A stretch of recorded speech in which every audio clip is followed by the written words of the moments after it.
9, 8, 7, 6, 5, 4, 3.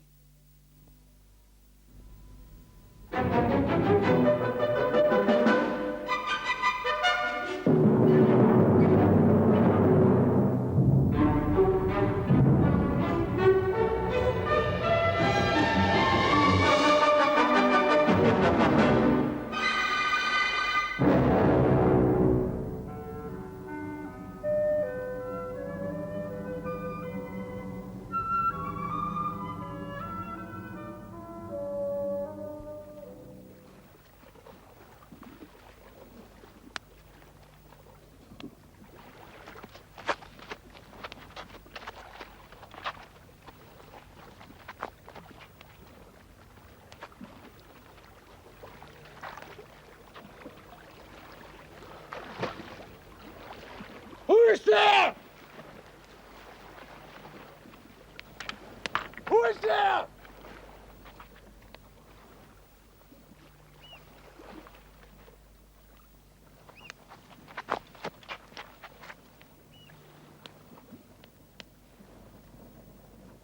Stand up and show yourself.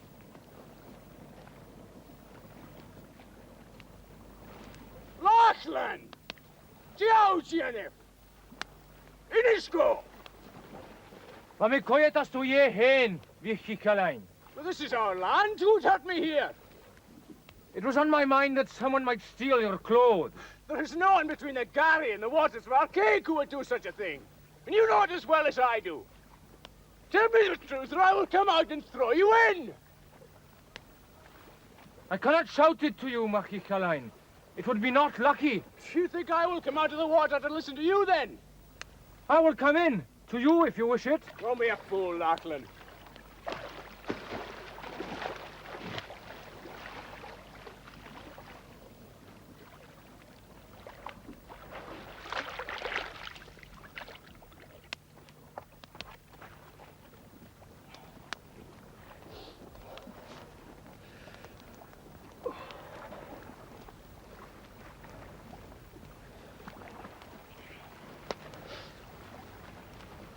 Now, why are you lurking here like a beast of prey? You will not be pleased, I'm thinking. All the more reason to tell me quickly and hear my judgment. I want the truth, mind. I am here because there is something in the loch that is unlucky. Something that will bring you ill fortune. And what would that be? A water horse? No, it is not a water horse. My father says If that... it is a thing old Angus has said, it is a thing of the second sight. What was his vision? What was his vision?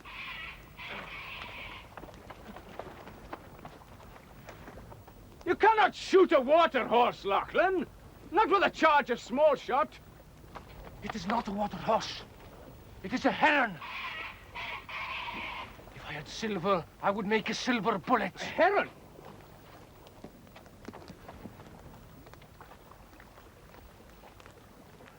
Listen, Jacobite. My father is much troubled. Last night, he had a seeing across the fire. He saw that a heron would bring about a meeting which would cause you grief. And why should that bring you here with your gun?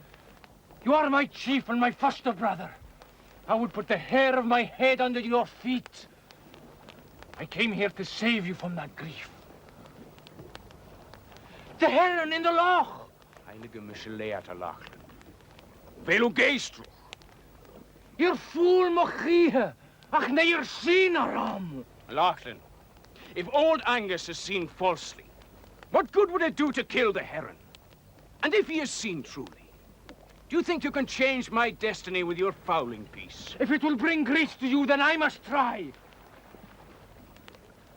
It is not lucky to see a heron when you set out on a journey. Nor a sheep, nor a pig, nor a rat, nor a woman, nor a man whose feet are flat. And what would live if we believed such tales? Promise to obey my wishes, Lachlan. Then you shall swear on the iron.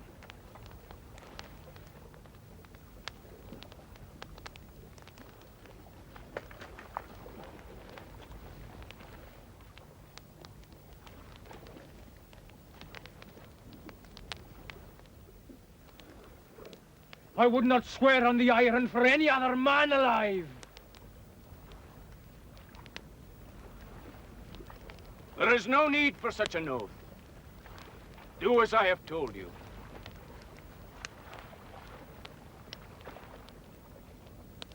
You do not keep your dirt very clean. Not clean? It is blood, Lachlan.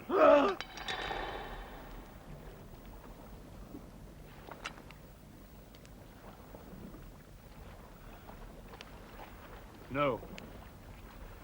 It was just a trick of the light on the steel. A go have is Kikalain. Chilich to loche. Kanil ha kumel, ma honik sin na honik sin. It is a good dirk, and too old a friend to throw away so easily. We are neither of us seers like your father, Lachlan. We are deceived by things that are present before our eyes. I will go and speak to him. If he has seen something that concerns me, I will hear it from his own lips. I forbid you to throw your dirk away, Lachlan, or to shoot the heron.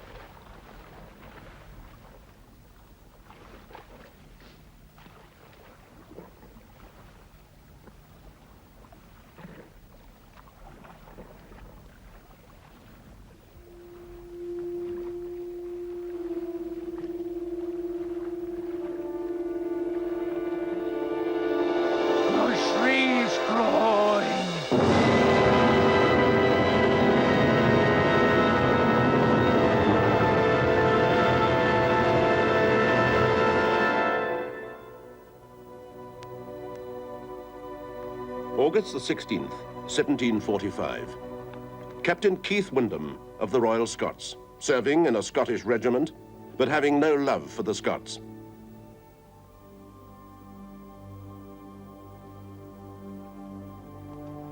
He has been sent to investigate the rumors of the arrival on British soil of Charles Edward Stuart, come to attempt to wrest the crown of Great Britain from the House of Hanover back to the Stuarts.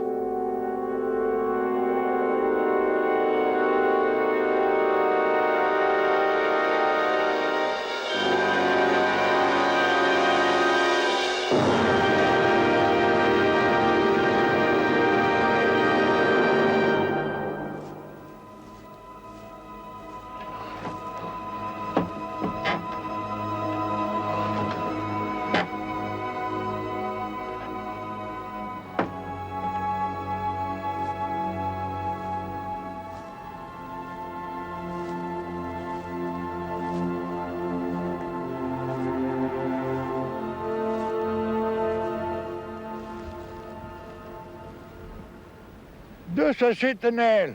Na nie Lachlan je han. Ewan, Johan. Valochlin je krijgt jum gevach kushalom je. Gewoon ik rui des kjolne hen. Inishkom, Johan, ja, he. Wist ik gellen. En sassen nog. We gaan grieger skeken loch ne hulde.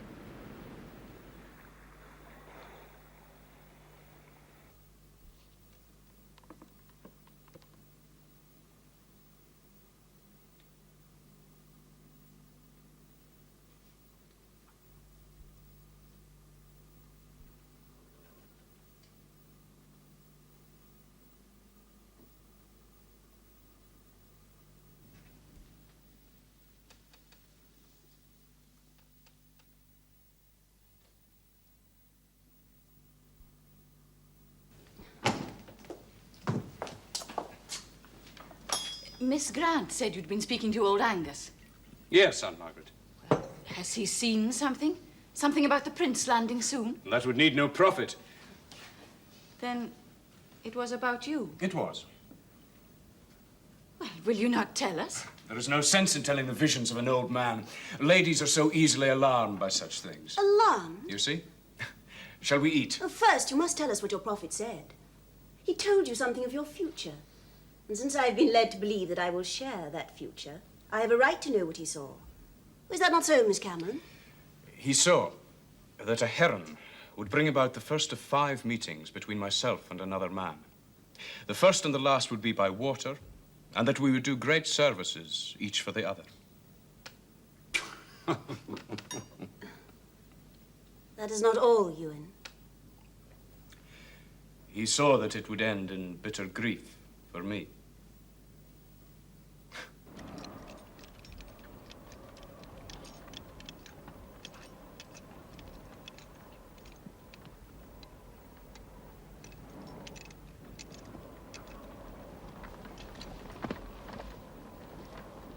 The men are in a bad state of nerves, Captain Scott. Ah, they're a sorry crew, Captain Wyndham. And the farther they get into this godforsaken country, the worse it'll be for them. The Highlanders have a name for theft and butchery, and it's playing on their imagination.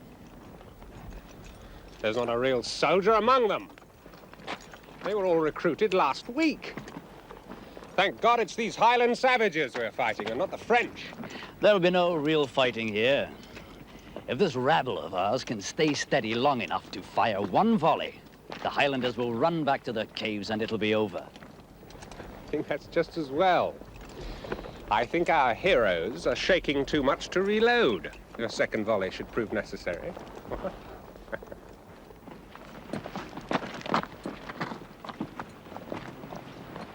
Think that even now Lochiel will be signing our marriage contract, and you'll never be able to get away from me. Oh, Ewan, will a contract make you so sure of me? If I were to change my mind now and tell you I would not wed you, would you hold me to a bit of paper? But this bit of paper will be signed by Cameron of Lochiel. Do not expect me to allow a contract signed by my chief to be broken, surely. I've a mind to refuse you to see what you would do. I would carry you off. And force me to marry you. Indeed. Are you not ashamed to say it, you and Cameron? That was the Cameron blood speaking for you. The blood of the Hieland reavers. Do you not Hieland yourself, Miss Grant? Did your clan never lift cattle? Cattle? But I'm to be likened. By him I'm contracted to marry to a steer or a cow. I'll not be at the church. You may have your wedding without me. You're not in earnest. I thought you were. Of course I'm not. I think I shall spend all night in the kirk so that I shall not be late. And yet I think I have a rival, Ewan. Never. If you were to choose between me and this loch, would you choose me? I think when I am dying, the last face I shall see in my mind will be your face. And the last place, this loch. I hope I shall die the same day, in the same hour.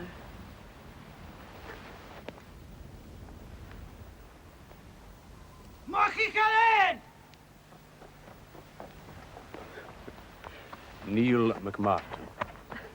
Lochiel has sent this to you by a man on a horse. It'll be our contract. There's no getting away from me now.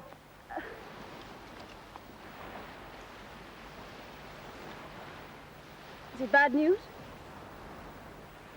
No. It's great news. The prince has landed at Borradale in Arisaig. Lochiel has asked me to go to Achnacarry at once. And you will go with Lochiel to the prince and kiss his hand. He says nothing of going to the prince. I feel something is troubling him. Surely Lochiel will not hold back, Ewan? Lochiel will do what is right and honorable. It is impossible for him ever to do otherwise, Alice. I must go now.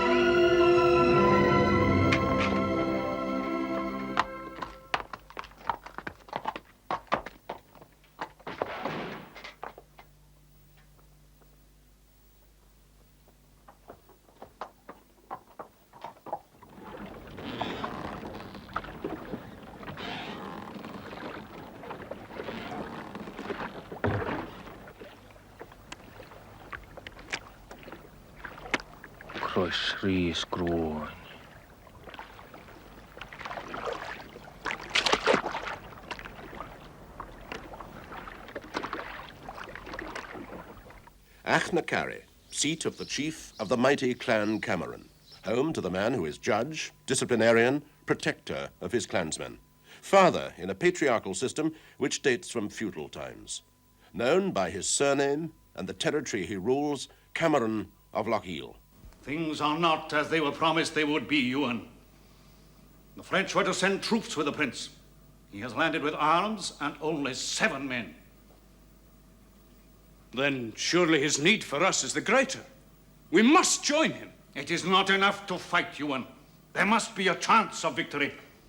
You think my brother is showing too much prudence, Ewan. But the man who risks his life and lands and the lives and lands of his clan on a stupid gamble is not fit to be a chief. Now, we had pledged to support the prince only if he came with French soldiers. Then we will not rise.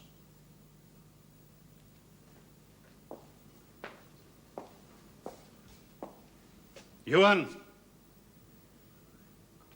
we will rise, but if we fail, Clan Cameron, I and the rest of Scotland will rue the day we did.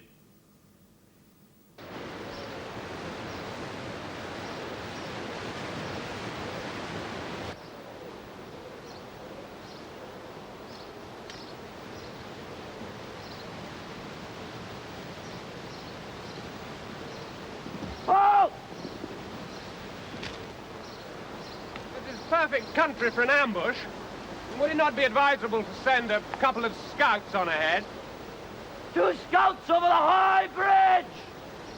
At the devil!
A strange ambush when they warn us of it with this awful noise. Now, this is damned awkward. Bridge is narrow and the current's too strong to ford it. We must. The Royal Scots will be laughed to scorn if we give way to these cattle thieves.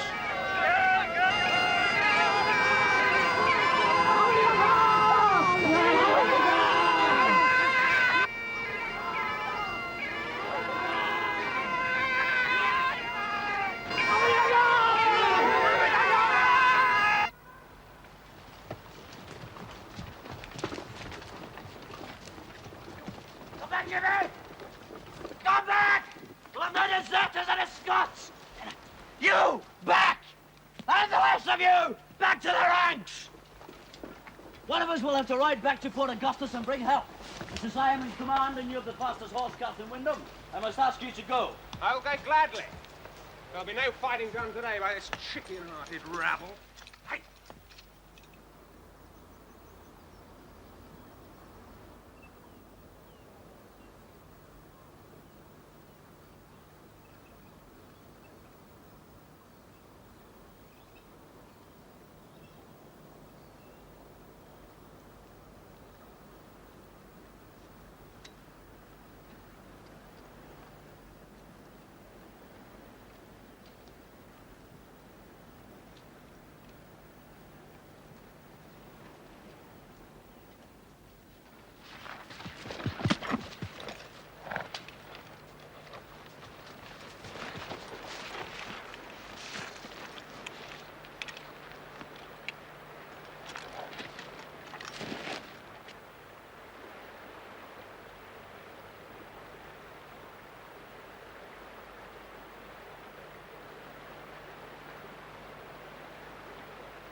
Surrender!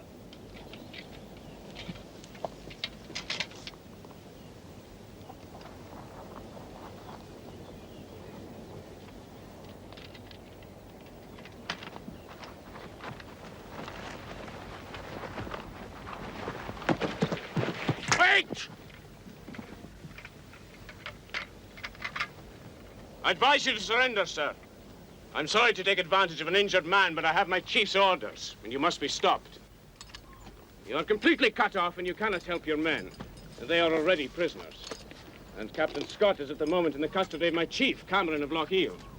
If you will give up your sword, I'll be honored to take you into my custody. The deuce you will. Who, pray, are you? You and Cameron of Ardroy, second cousin to Lochiel. Mr. Cameron. I'm charmed to find such pretty manners in such a barbarous land. However, if you or your dog here think you can have my sword merely for the asking, you're vastly mistaken. I am a soldier, sir, and I think I can trouble you if you come at me one at a time, or both together. Come, sir! You afraid of one man?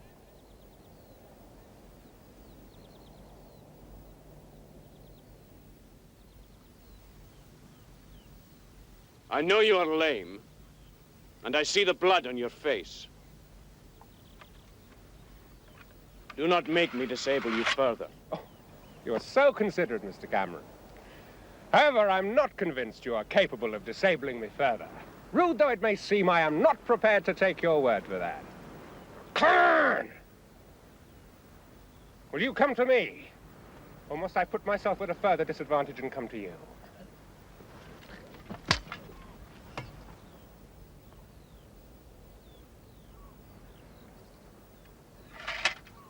I surrender, Mr. Cameron.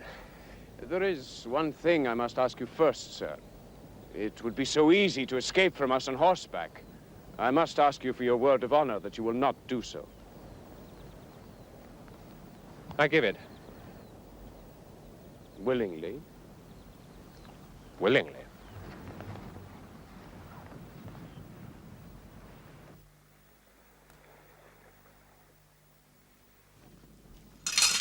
mercy on us! Forgive me if I sit. Of course. Thank you. You must be hungry, Captain. I'd be honored if you would eat. But first, Aunt Margaret, would you find some water and some bandages? Captain Wyndham has met with a bad fall. Mr. Cameron has been kind enough to treat me as his guest. I am, of course, his prisoner. However, I will cause you no inconvenience. I have given my parole of honor not to escape. You are English, sir. I have that disability, madam. Still, I'm sure you'll not choke over a Highland supper. I shall be most grateful for it.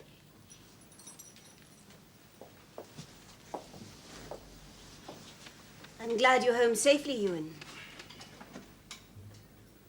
We heard there was a fracas at the High Bridge. There was. With a company from my regiment, the Royal Scots. I think perhaps I think it's too late to spare my feelings now, Mr. Cameron. We were on our way to Fort William. And we came to the bridge, heavily defended. So I'm ashamed to say my raw recruits turned and ran. It would have been over much sooner if your men at the bridge had pursued us. You have much to learn about tactics, Mr. Cameron.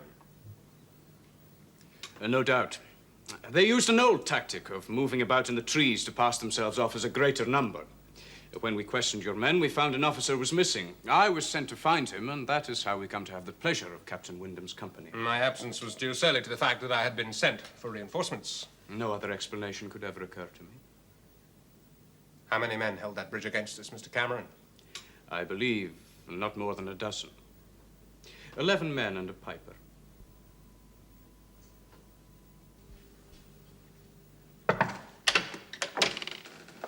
I hope you find your room comfortable. Very comfortable, thank you. Oh, Mr. Cameron. I beg you not to be misled by your triumph today. All our soldiers are not raw recruits. You and your Highlanders cannot hope to defeat the entire army of the king. You seem to think that the only Jacobites there are those in the Scottish Highlands. No. I'm well aware that there are many in England who call themselves Jacobites. They, too, might have risen if the French had sent the troops they promised with your prince. There are no French with him. I would not count on English reinforcements if I were you. And what would you have me do, Captain Wyndham? Refuse to fight unless our victory is guaranteed. I'm sorry. You will oblige me by forgetting what I've just said. I will remember it, for I think you meant well. I trust the fall from your horse will not show its effects in the morning. You are not exercising the tact which is so noticeable a feature of your nature, Mr. Cameron. You are telling the simple truth. Actually, a bird rose suddenly and caused my horse to stumble. Naturally, Captain Wyndham. I'm no expert on these matters, but I'd say it was a heron. A heron? A heron brought your horse down? I dare say it is unusual, but it's true. I don't doubt your words, sir, but yes, it is unusual.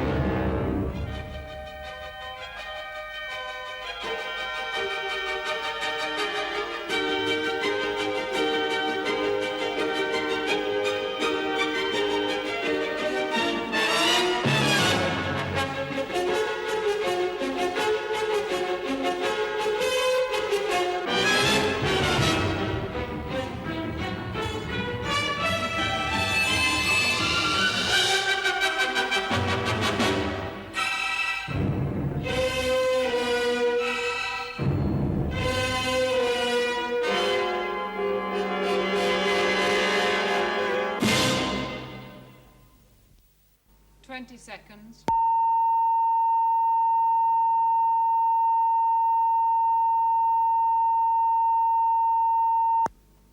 10, 9, 8, 7, 6, 5, 4, 3.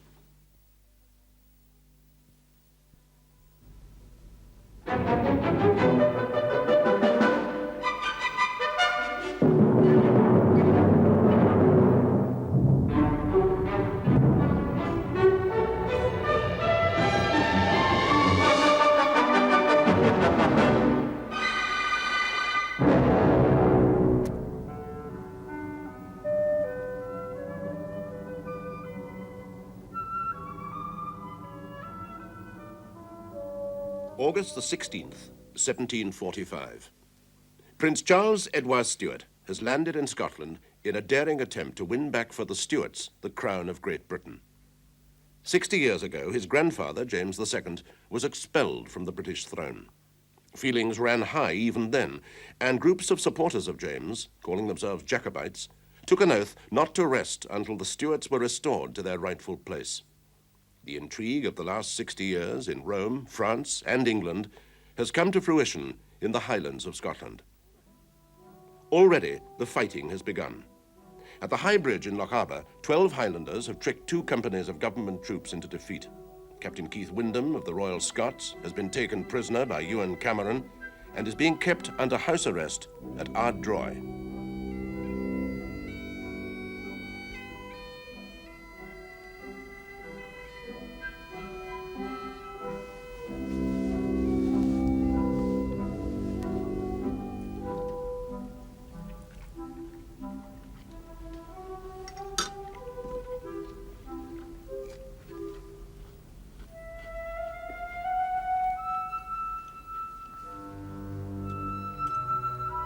Ewan said you'd be very tired, so I let you sleep on. And he was right. I think I should have slept forever if I hadn't been wakened by the sound of that music. You'll not be used to hearing the pipes, Captain. And I think this morning was only the second time I'd heard them in my life. Neil McMartin is a good piper, but he's not so good as his father was. I'm sorry he woke you, though. No, not at all. If he hadn't, I would not have had the pleasure of your company now, Miss Cameron. It's an ill wind that blows nobody good. I don't think Neil would like you calling him an ill wind. Captain Wyndham, what I have to tell you may be news to you or may not, but in either case the world will know it soon. Today is Saturday, and on Monday the Prince will set his standard up at Glenfinnan. And you, no doubt, Mr. Cameron, intend to be present and to cross the Rubicon in his company. All Clan Cameron will be there. For that reason I shall be very busy today and not at home. I am sorry there is so little to entertain you here, but I think my aunt can offer you some of Mr. Fielding's novels. Whatever you do, I advise you not to wander away from the house and its grounds. You might... You are going to say I might be tempted to try to escape, are you not?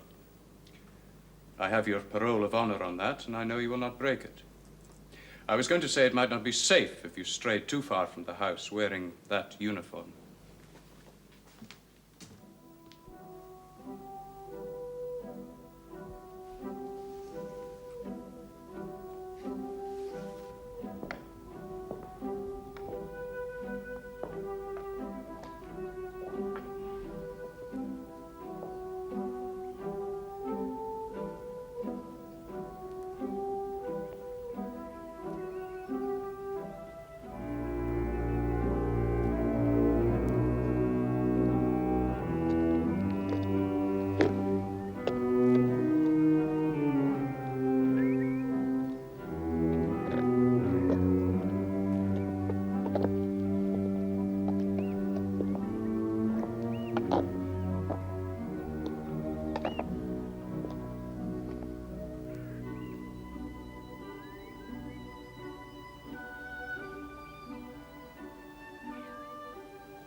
Suffer! Lawierak! Lawierak! Lawierak!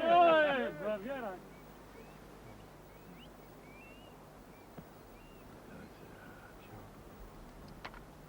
Boy, let me help him. Tiny go short!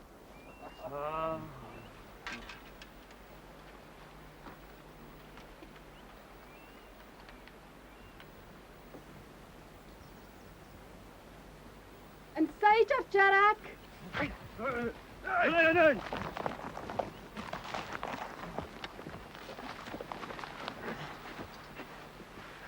You best put that away. These men don't realize it, but I'm a prisoner of your master. You may be the laird's prisoner, but why did you come up here? It was to spy on us. There is a way with prisoners, and there is a way with spies. You know I wasn't spying. How could I possibly know there were cottages here? I was taking a walk. You walked all this way for pleasure, with your legs so bad that yesterday you had to ride the laird's horse, and himself walking beside you like a gilly. My father wants to see you. Olate.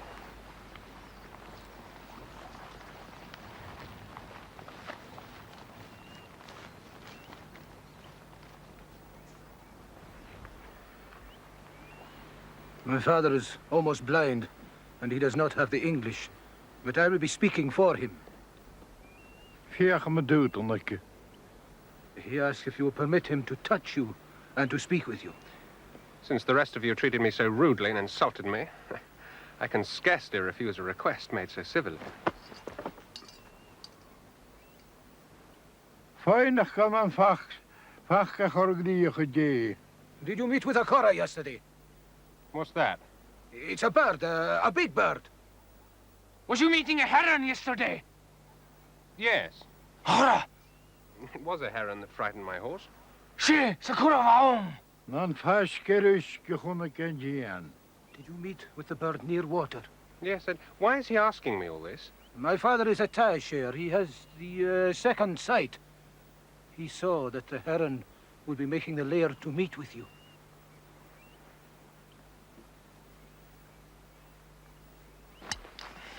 You will answer to your master for any harm you do to me. We are foster brothers to himself. He knows that all we do is done for him. If we should be mistaking his will, order that your leg should make you slip into the loch. It will be enough to make him swear to silence, Lachlan. I will swear to nothing. I took an oath to the king. Do you think I will take another oath to his enemies? There! Abra! Claire!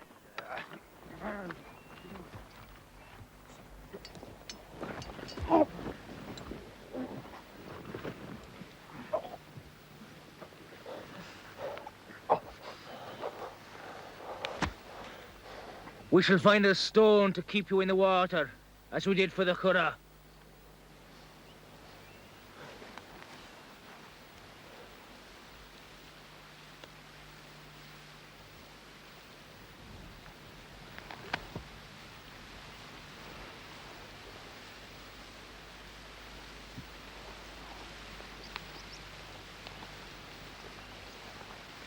God forgive me, Captain.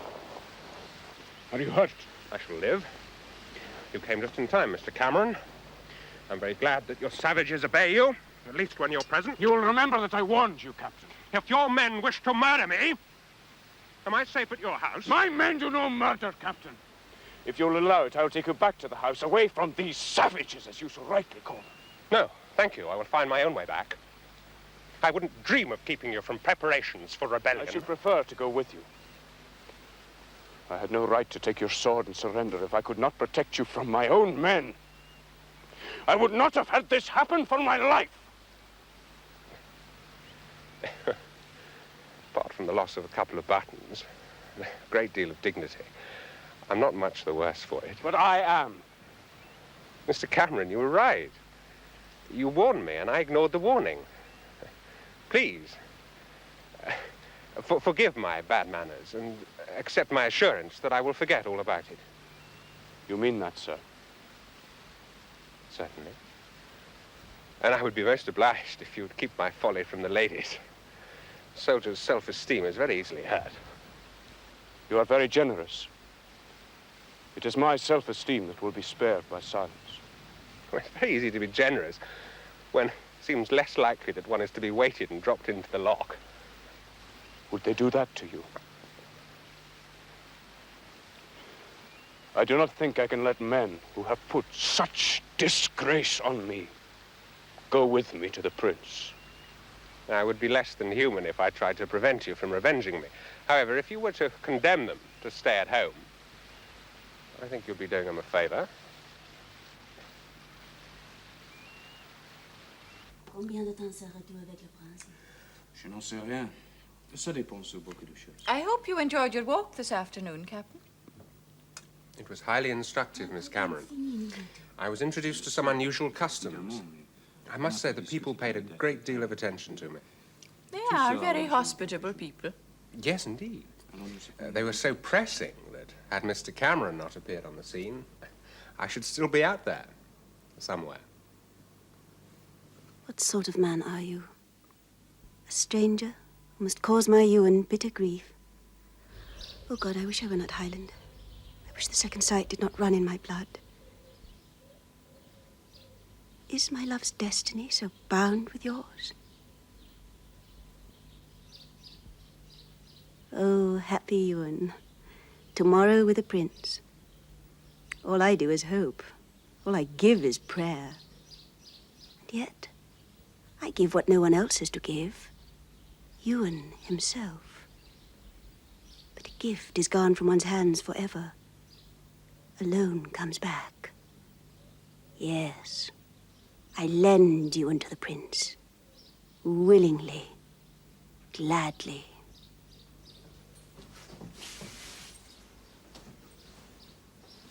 Where is Ewan? Out in the hills. He has so many things to do before he leaves tomorrow. And the captain? I think he's down by the loch. Do you know what these are? They look like the buttons from Captain Wyndham's uniform. Neil McMartin brought them to me. It seems that when the captain was out walking yesterday, they set on him thinking he was a spy. Heaven only knows what would have happened to him if Ewan had not arrived in time. So now, of course, the McMartin lads are afraid that Ewan will leave them behind when he goes tomorrow. Neil's like a whipped dog and Lachlan's like to cut his throat. They sent these in the hope it would earn Ewan's forgiveness. We must find some way to return them in secret. Why in secret? Well, Ewan was so careful to keep the incident from us that secrecy must be very important to him. Do you think he'll keep secrets from you when you're married? If he does, I'll know it's something I'd best be ignorant of. Oh, if you can believe that, my dear, you'll make a very dutiful wife. I'll try to. If I'm ever to be a wife at all. Oh, my dear. Do not say that. I'm sorry. Never fear. I'll never let Ewan see how cowardly I feel. My darling, I've hardly spoken to you all day, and now I must ride to Auchnacari for Lochiel's final orders. And tomorrow you go to the prince. Oh, how I envy you, seeing him so soon. It may not be so long before you see him yourself. In Perth, maybe, or even Edinburgh. They were brought by Neil McMartin. The captain must have lost them during his walk. I'll give them back to him. Neil told how he came to lose them. He's afraid you'll leave him and Lachlan behind tomorrow. It would disgrace them as they have disgraced me. Leave your piper and Lachlan? If you will not take them for your own sake, take them for the sake of the prince. You'll say that only the Camerons and the MacDonalds have declared for him. He will need every man you can bring him. I see who will be chief of this clan when I marry you, miss. I'll take them, but I'll not tell them so till morning. Old Angus should never have let it happen. Why did he? He says that since I am to meet the captain 4 times more, his life could not have been in danger. I hope we do not meet again. Why not? He seems a pleasant enough young man, though not a happy one, I think. I will be late in returning. I shall wait up for you. Miss Cameron, when a Taisha sees, is it not a warning of death? Not at all, my dear. He often sees a man's future wife. The captain is to do great service for Ewan. And bring him bitter grief. I must know what kind of man he is.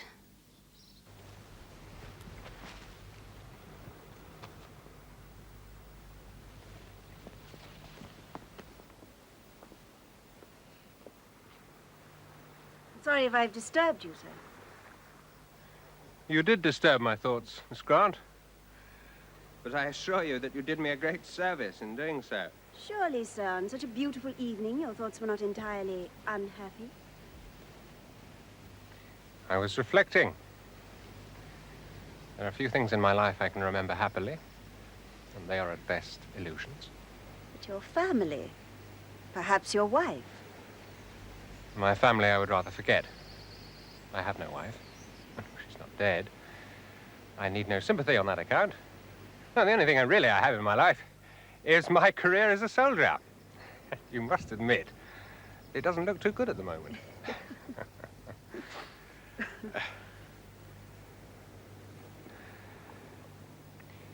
May I talk to you? No, I'm not going to subject you to any gallantries or flirtation. May I ask a favor? Ask it, sir. You must believe when I speak that my aim is to help you, protect you, and Mr. Cameron. And does he realize what a hopeless adventure he's letting himself in for? Only 2 clans have joined the prince, but were they all to join, they would not have a hope of defying the military power of the crown. I would ask you, therefore, to think very hard before you ask him to risk so much on such a gamble. If I were to conceal the fact that I had been brought here as a prisoner, then no man could say that I had not been treated charitably as an injured man, a guest. It is not too late to keep him back from joining the rebellion. Keep him back? Do you suppose that I could? That if I could, I would? Things would look better if the French had sent an army. Then it would have been safe to declare for him. Oh, that is your English way of thinking, not ours. Because he came alone and trusted himself to us, is that not the best reason why we should follow him? If that is the way you feel, Miss Grant, there is nothing further to be said. I can only wish a speedy end to this whole business. For the longer it goes on, the more victims it will claim. And I would do a great deal to make sure that Mr. Cameron is not among them.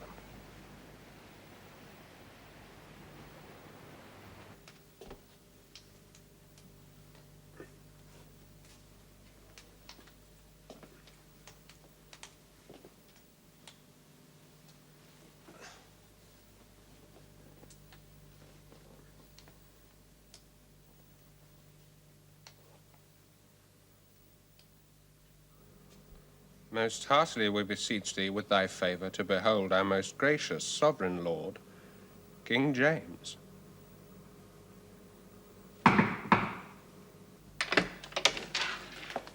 You're not to bed yet, Captain, but I must apologize for visiting you so late. I have come to tell you that you're free from daybreak. There is one condition. And that is? That you promise not to bear arms against the prince for the remainder of the campaign. For the remainder of the campaign. For sure, that will not be long. But your condition is impossible. Why? It cannot be dishonorable. Captain Scott has accepted it and has gone to Fort William to have his wounds tended. Would I be right in thinking that Captain Scott's wounds were such that he would never be able to fight again? In that case, he could accept your condition. I, on the other hand, will be well enough to fight again very soon. My sword is the king's, and I would not promise, even if I could, not to use it against his enemies. Mr. Cameron, I gave you my parole of honor not to escape, and I think it is now time that I asked you for it back. From now on, I should prefer to be treated as a prisoner on the usual terms. I'm afraid that is impossible, sir. If I left you here, there would be no one to guard you. That is your predicament, and it is for you to find an answer to it. If you will not accept your freedom on the condition Lochiel offers you, I will have no choice but to take you with me tomorrow. Still on parole, if you please. I have asked you to return my parole. And I have said that I cannot do it. Do you seriously think that I will be paraded through your mountains by your savages and make no attempt to escape? Or is this merely your way of forcing me to accept your degrading condition? I would never try to force you to do what you consider degrading, Captain. I promise you, you shall find me a great nuisance, Mr. Cameron. I will speak to Lochiel again in the morning. God, how you've fallen on that man. Can you make no decision for yourself? Have you not a commanding officer, Captain Wyndham? And do you not obey his orders? Touché. But if you do not give me back my parole, I shall withdraw it from midnight tonight. In that case, I shall put Neil and Lachlan in here with you, lock the door, and sleep across it. Do you withdraw your parole? No, you may keep it. And I will keep my privacy. And let us hope your commanding officer can find some way of cutting this knot that binds us together. I will be ready to leave with you at daybreak tomorrow. I am sorry that I can offer nothing more. Good night. Good night. I regret the inconvenience we have caused you, Captain Wyndham, but I do not see why the single condition we impose is so completely unacceptable to you. Sir, would you accept your freedom on condition you never fought for your prince again? If I am captured, I think it very unlikely that I shall receive such a charitable offer. Our positions differ greatly in that, sir. I am not a rebel. Nor are we rebels. We are fighting to place our rightful king on the throne usurped by the Elector of Hanover. We must agree to differ on that. I am not happy about your position, Captain. I would like to spare you the indignity of being carried everywhere with us like a captive in a Roman triumph. But I see no alternative, unless you change your mind. So be it. I can no doubt survive the discomfort and the shame, which will not be entirely mine. Will you continue your parole?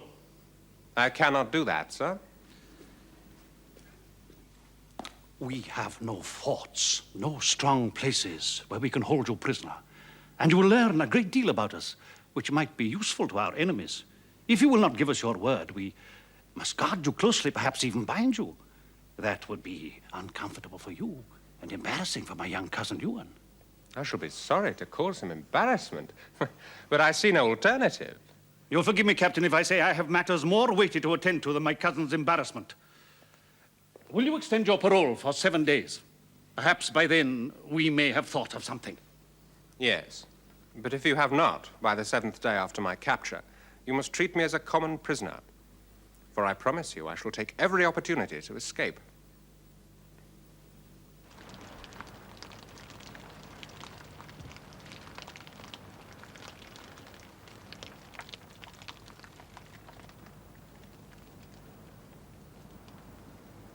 Thursday, 22nd of August, 1745. I have traveled with Clan Cameron since Tuesday. It has been a mortifying journey through sullen mountains, surrounded by sullen savages, and in sullen weather. I have seen the Pretender unfold his standard and heard 1,000 Highland voices acclaim that decorative young man. It was all very romantic and absurd. What an army. Its weapons are few, often antiquated, more often useless. The shortage of horses and bad roads have obliged them to bury 12 of their 20 swivel guns in the marsh. Good evening, Mr. Cameron. Been burying the rest of your artillery? I'm glad to see your spirits have not been dampened by the weather, Captain Wyndham. Oh, no, I've been entertained by your strategy. I can think of no other commander who's prepared for his campaign by burying most of his artillery. I admit I don't see the point of it, but it could revolutionize warfare. It could mean tomorrow you could bury your muskets as well. From what I've seen of them, they'd be better off buried. Perhaps the enemy will not be aware of the state of our equipment. And is it not a fact, within your own recent military experience, that it is not what the enemy's strength is that is important, but what we suppose it to be? I deserve that reminder of last Friday's fiasco. My remarks were in bad taste. I apologize for them. And mine were in worse taste. For since you are forced to witness our preparations against your will, you are free to make any observations you choose on them. Since you are so intent on finding an excuse for my bad manners, I can only accept your reading of the case and cry quits. If fate were to reverse our situation and make you my prisoner, I hope I shall be able to show an equal generosity. You think we shall meet again? Oh, no. I'm no wizard to foresee the future. I expect nothing. Yet were it not for the fact that we should meet as enemies, I'd like to think we could meet again. You're surely not going to sleep in that wet plaid. Have my coat. There is no need. A wet plaid is warmer than a dry one.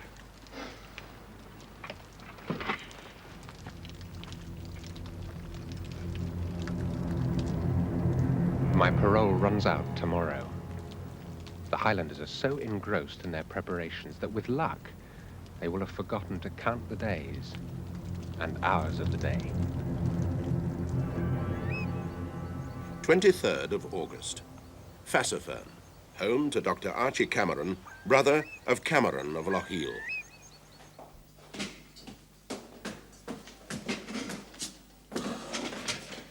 This room will serve us for the night.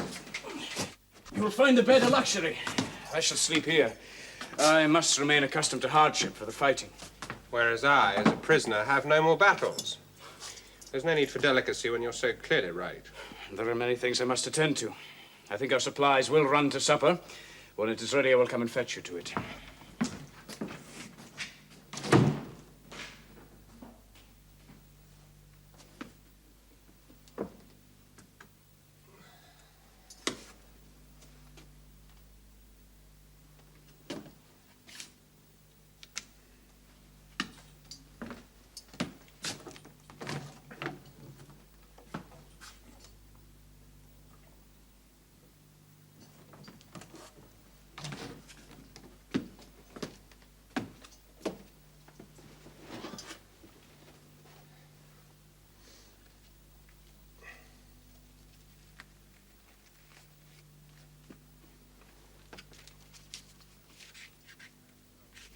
You have forgotten that in a few minutes my parole will have expired. Then I intend to attempt my escape. Forgive me for saying that when you are more used to the military life, you will not repeat the error by which I hope now to profit. I shall remember with pleasure your kindness during this pilgrimage. Your most obedient servant, Keith Wyndham, Captain.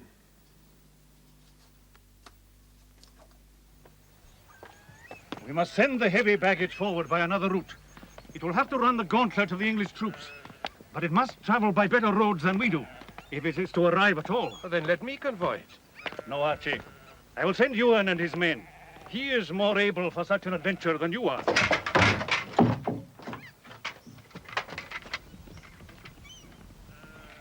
He's gone!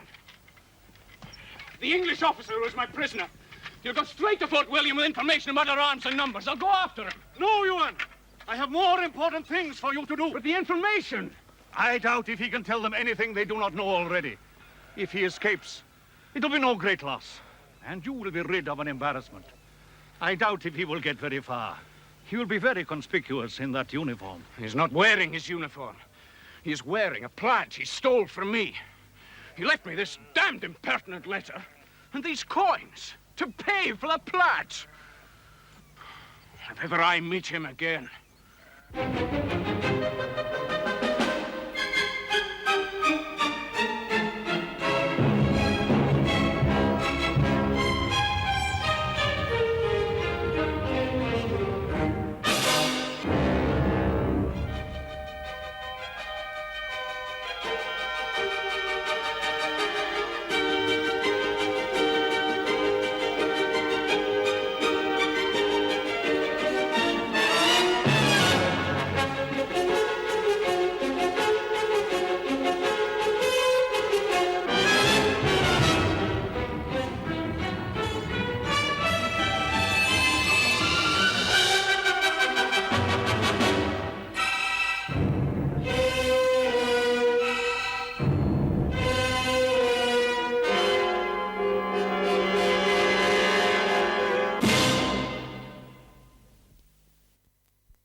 September the 22nd, 1745.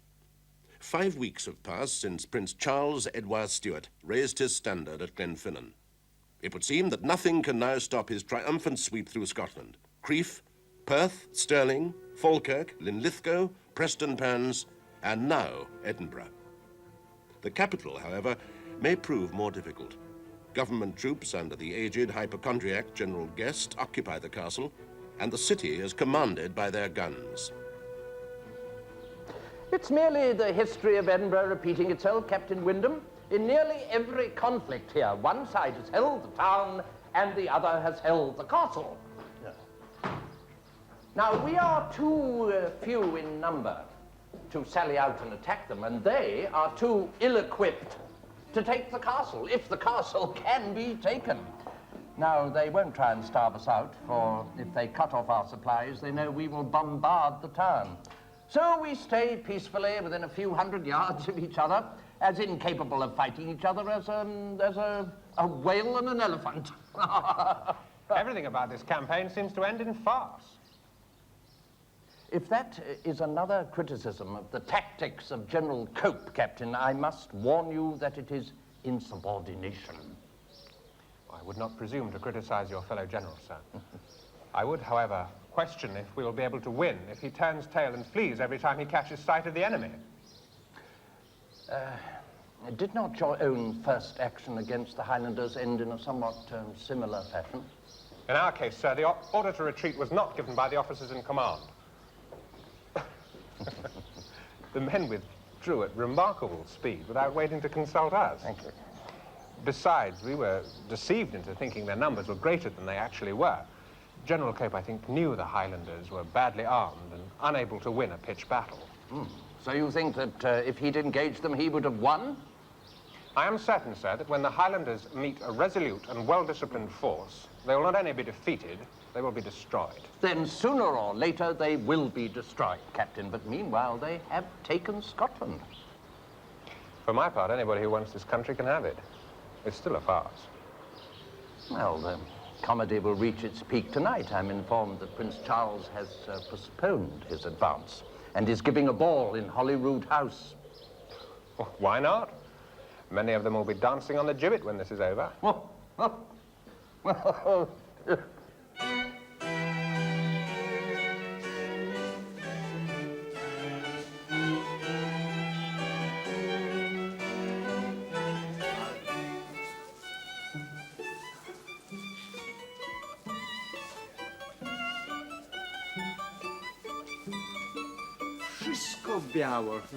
Charles, Edward, Louis, Philippe, Stuart, son of James, III of England, VIII of Scotland. His mother, Clementina Sobieska, born in Rome for the purpose of winning back the throne of England, lost in 1688 by the expulsion of his grandfather, James II. Before the present campaign, he has never set foot on English-speaking soil. I think you should fan yourself. I'm not hot. It seems to be the custom for the ladies who are not dancing to fan themselves even more than those who are. You look quite the chevalier tonight, Ewan. Alison, does he not remind you of the society in Paris? I'm afraid that Alison has hardly noticed me tonight. Like the rest of the ladies, she can look only at the prince. That would be a pity. You have quite the bel air in that costume. Knowing how much you favor all things French, sir, I must take that as a great compliment. Is it permitted by custom in Scotland for a man to dance with his sister? With so many handsome ladies, why would you wish to dance with me, Hector? Because it will raise their interest in me if I'm seen to dance with the most beautiful of them all. Is it permitted? Only if the brother can knock down the man she's contracted to marry first.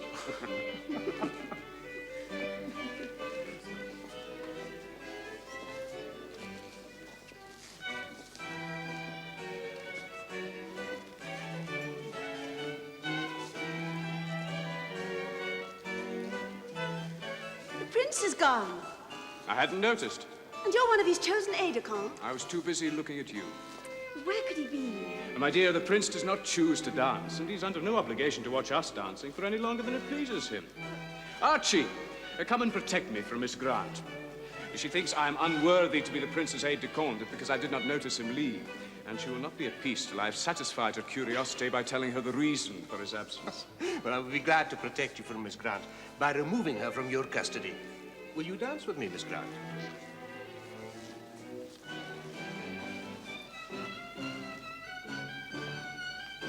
Captain Cameron.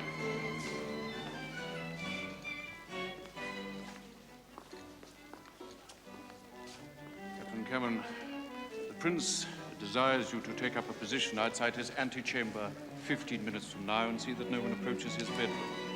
His Royal Highness will be indisposed. This has obliged him to withdraw from the ball. But he particularly wishes that no attention should be called to his absence and that no one should visit him. Do you understand? No, sir, I do not. A short while ago, the Prince seemed in the best of health and spirits. This is very sudden, Mr. Strickland. It seems that you consider yourself a better judge of his state of health than the Prince himself, sir. No, but this is very strange. Those are his orders. As his personal aide, I take my orders from the Prince himself, and not from any intermediary. So, it seems that I am to tell the Prince that you refuse to obey his commands and that he must find another to perform them? Scarcely so, since I have not refused to perform. Not yet. You are to go there in a quarter of an hour. I see. The Prince intends to become ill in a quarter of an hour. Perhaps I'd better take Dr. Archie Cameron to him. God's sake, Captain Cameron, lower your voice. I think the Prince might have made a better choice than you for this task. It requires discretion. If you do not take your hand from my arm, I may become even less discreet, Mr. Strickland.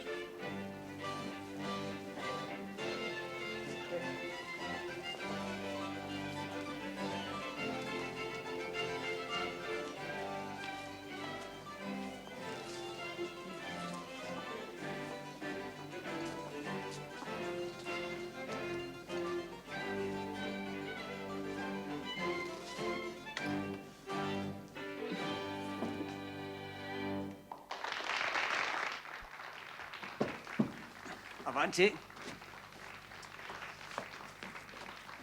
I shall be ready in a moment, O'Sullivan. Your Royal Highness. My orders were that you should post yourself outside my door in 15 minutes, Captain Cameron. There seems to have been some mistake on the part of Mr. Strickland or yourself. If there has been a mistake, it has been mine. The order puzzled me. Mon Dieu, you were plain enough.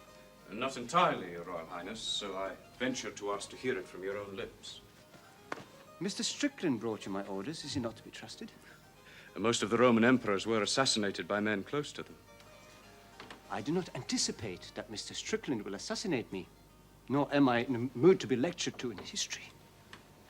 You will have the goodness to station yourself outside my door and let no one but Mr. Strickland and Colonel O'Sullivan pass. I am indisposed. And the 15 minutes that Mr. Strickland spoke of? You may take your place at once. Your Royal Highness is going out. At this hour. And if I am, what possible business is that of yours? As your aide-de-camp, it is my great privilege to watch over the person of your Royal Highness. If you're going out into the streets of Edinburgh at night without a guard... Captain Cameron! When I appointed you, I did so to honor your chief, Lochiel. I had no intention of hampering myself with a spy. Lochiel may have been the first to enter Edinburgh, but he was not the first to declare for me. I think you Camerons would be as well to remember that. Wait. Will your Royal Highness kindly give your orders to some other man more worthy of the honor? I'll not endure to hear my chief, my clan, and myself insulted. Not even by my future king. Captain Cameron!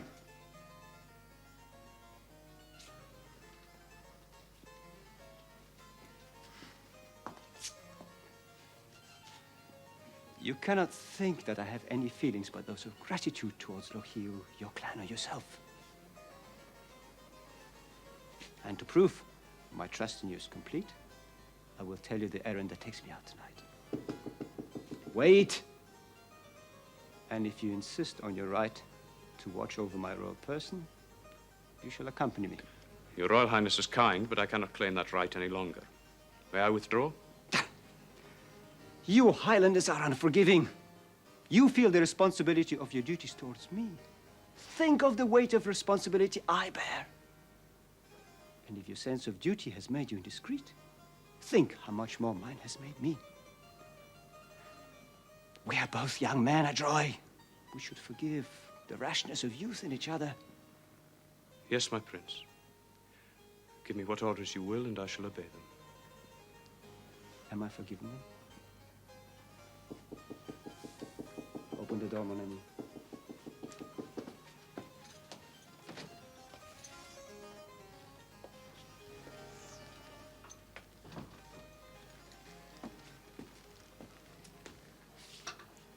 thought your Royal Highness was admitting no one but Mr. Strickland and myself. I have changed my mind, O'Sullivan. I think it best we take an aide-de-camp with us. And who better than Captain Cameron? As your Royal Highness pleases. I think you had better know where we're going tonight, Adroy. We are going to visit a lady. No. An old lady. An old Jacobite lady who has a house at the corner of the West Bow and the Grass Market. But that is so near the castle. What if the garrison there should send out a patrol? But your Camerons are patrolling from the West Bow. Do you think so little of them? Will they be warned that the prince is coming? We could hardly make the visit in secret if they were. And we must preserve secrecy for the sake of the lady. And as to the reason for our visit, wars cannot be won by sword and courage alone. Money is also necessary. This lady is a relative of Mr. Barry of Broughton, and she has written offering us help. Then, for God's sake, let Mr. Murray go to her. I flatter myself that a visit from me in person will greatly increase her loyalty and generosity. And besides, and I wish that all the adventure should fall to others. I should have stayed in France and only come to Scotland when victory was achieved. You need a cloak to hide your finery, Captain Cameron. Do I understand that Captain Cameron is coming with us? He has my leave to do so. And you have my leave to disapprove. There's a cloak there, Adroy. Who will guard your Royal Highness's door? No one. Unless you cover the post, Strickland. Then, come all of you. We shall leave by Lord Darley's private stair.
Will Lady Easterhall see her kinsman, Mr. Murray of Broughton, and his friends? Mr. Murray, is it? And Mr. Murray's friends, eh? Is yon another of you? Come, fellow, conduct us to my Lady Easterhall if she is not abed. Oh, she's no abed, sir. She's playing a hand of cards with Miss Isabel. Come, Ben, then. You're expected.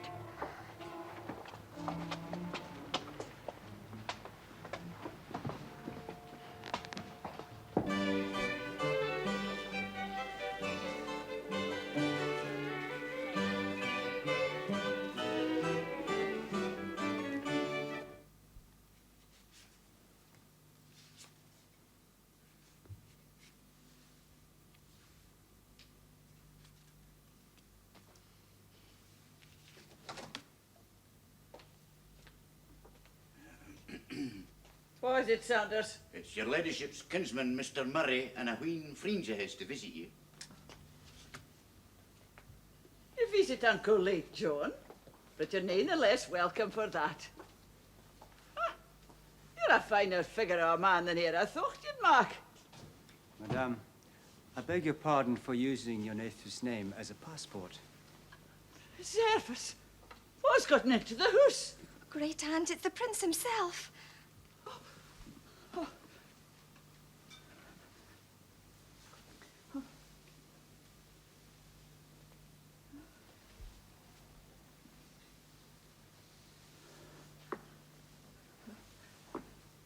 Bestir yourself, Saunders. Like the rest of the Connells and bring some refreshment for the gentleman. Dinna donner, man.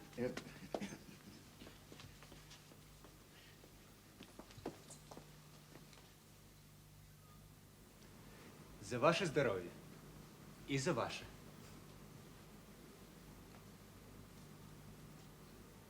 We'll all give what we can, your Royal Highness. You'll see your visit has no been for nothing.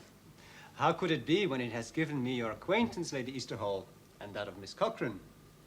And let me drink the best claret I have tasted since I came to Scotland. Let us drink to the absent Mr. Murray, whose indisposition has afforded me these pleasures.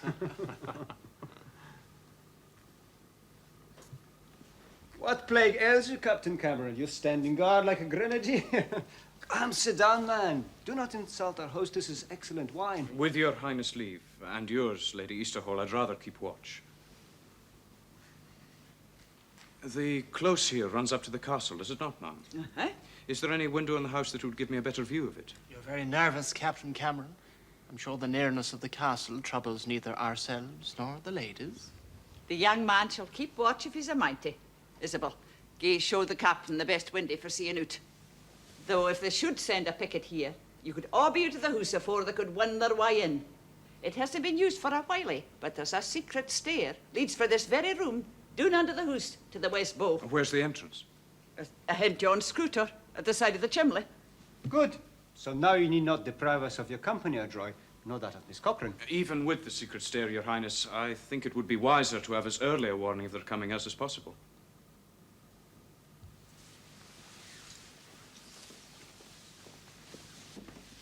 You can see almost up to the castle from here. Too late, they're here already.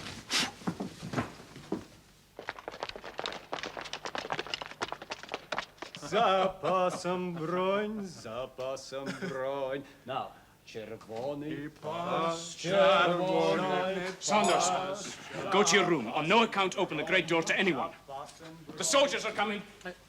Here? Here.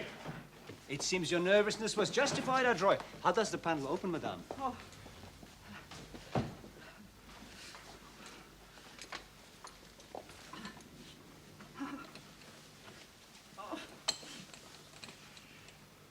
Your pardon, madam. The spring seems to be rusted. It must be many years since a lover entered this house by that doorway. The soldiers! It will not open. You tried, Isabel. You played with it as a bairn.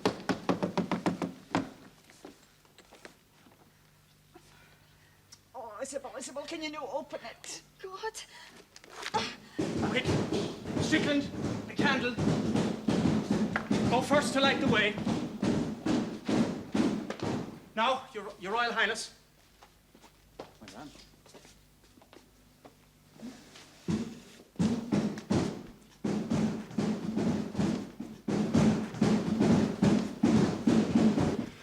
When we have gone, close the panel, then go quickly.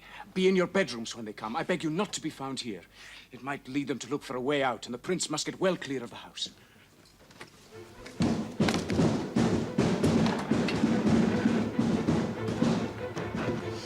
Seems you were right after all, Cameron. But remember, caution is but one of the arts of war. What's that? The panel. It's opening. The catch must have rusted as well as the spring. Where are you going? To close it. You go on. One man will be enough for this.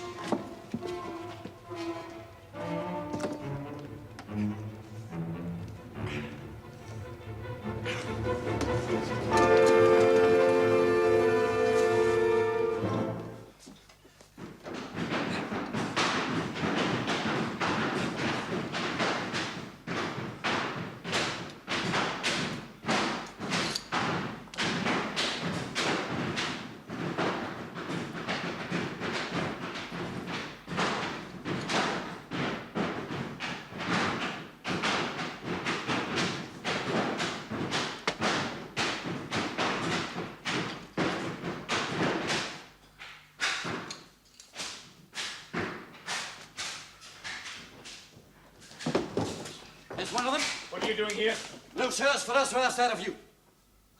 Lord, it's him. Quick, tell the officer. Just bide where you are, your highness. If you don't stir, no harm will come to you. And here, sir. That is not the prince. By what right do you break into a private house? The Lord Provost shall know of this in the morning.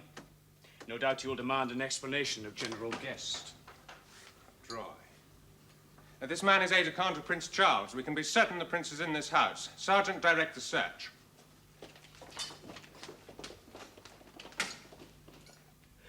Is that your pretext for breaking into an old lady's house at this hour of the night?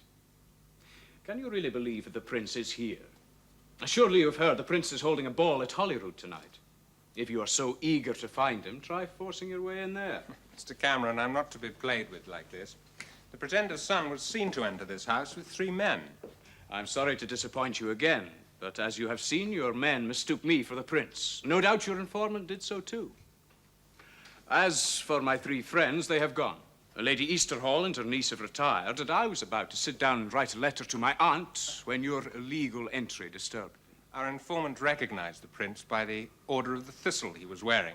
You are not wearing one, Mr. Cameron, nor are you entitled to.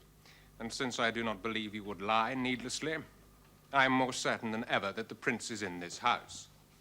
Then perhaps you will find him, Captain Wyndham. At least if you do, you will recognize him. For you had many opportunities to become familiar with his appearance before you sneaked out of my custody. Mr. Cameron, I'm an officer in the King's army doing his duty to the King. Another time I may treat your insults in the fashion they deserve. Meanwhile, your sword, please. I cannot offer you my sword unconditionally. But if you think it worth the taking, you may attempt it. Can't find him anywhere, sir. But you didn't listen to my words. It would have saved you time. Now, will you leave and let the ladies rest peacefully? You can speed our departures by surrendering your sword and your person without further resistance. I seem to remember that when we first met, Captain, you were not willing to give up your sword without resistance. You choose to remind me I am under an obligation to you. That makes my task more difficult, but cannot prevent me from carrying it out. Your sword, please. I do not regard you as under any obligation to me, nor do I see why I should make your task easier. If you do not wish to take me, you may leave. I will not hinder you. The prince is not here. You have my word on that. And your general will find me a poor substitute. Ardroy, I wish I could let you go. For your own sake, let me take you unharmed, for I must take you. You are the prince's aide. You're a chieftain. Our positions are reversed. Let me show you the same courtesy you once showed me. Our positions are reversed, Captain. Those are my men coming from the West Bow. If I might advise you, I'd say get back to the castle while there is still time. Yes, thank you, we will. Sergeant, secure the prisoner. Shall we use the blade or the butt, sir? Neither. I do not want him harmed. We'll make him put up his sword, or it's us that'll be injured. You'd better decide soon. Let's use the blade, sir. No. And I'll not stay here to be killed. Sergeant, come back here. You seem to be unfortunate in your men, Captain. I fear I shall have to ask you for your sword again. Oh, my God. I might have killed you. I lost my temper. But as God is my witness, I thought you were on guard. I did not think you were attempting to murder me. Perhaps I was. There is my sword. It's yours. Lachlan! Am I Kerskulior? Alles ruang na Gia, Jerash Faranganikat.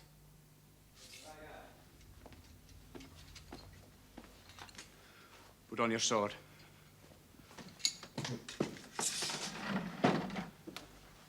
This comes out at the West Bow. You will have to trust to luck and your own resources from then on, but it is a dark night. And this will cover your uniform. So, the prince was here all the time. I was that close to him, and you stayed to delay us. Ardroy, you are all playing at war as if it were a game. But I warn you, there will be a bloody curtain to this farce.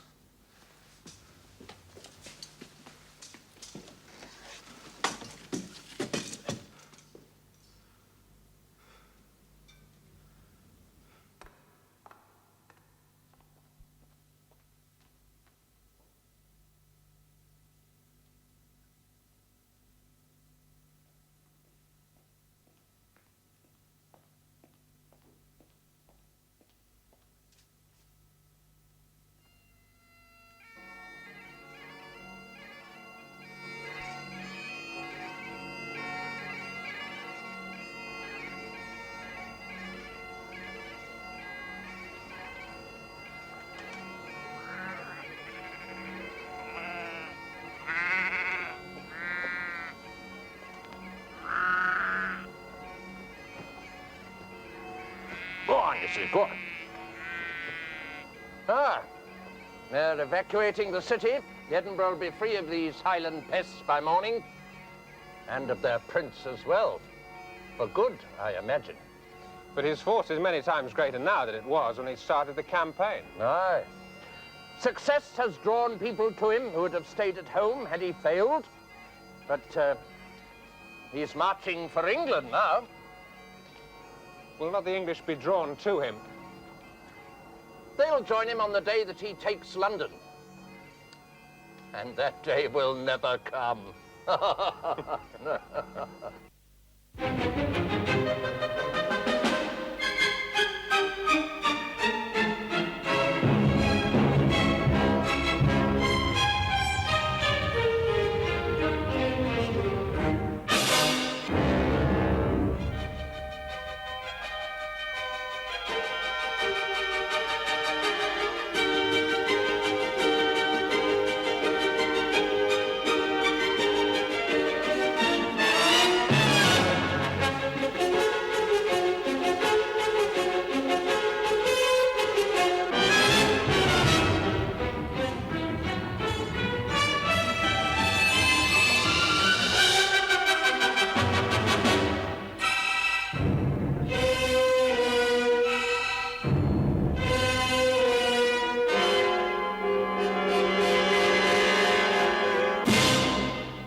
Ten, 9, 8, 7, 6, 5, 4, 3.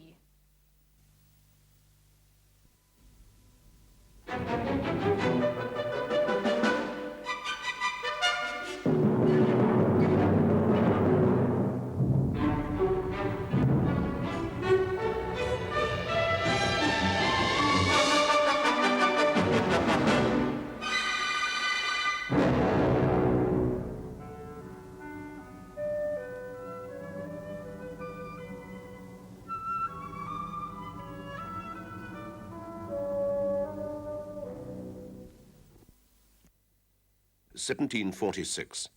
Success has followed Charles Edward Stuart. Scotland is his. He has marched on England. It's said that Charles himself wanted to continue to London and take the capital, but his advisors were strongly against such a move, and so the army has retreated to Scotland to prepare for another attack. There has been more fighting here in Scotland. Many of Prince Charles's most reliable men are angry at the retreat and fearful that the decision may lose them the cause for which they fight. Ewan Cameron is such a man. In one of the few happy days during this sad time, he and Alison Grant were married. The most honored guest, Prince Charles himself. It's a brief respite from the discomforts of war, as Alison has had to leave for France, where her father is ill. Ewan has returned to the battlefield at Fort William.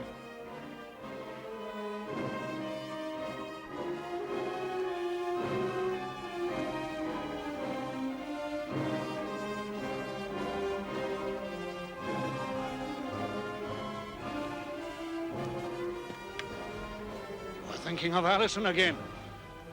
When our artillery breaches their walls, you will have no time for anything but action, Ewan. Look here!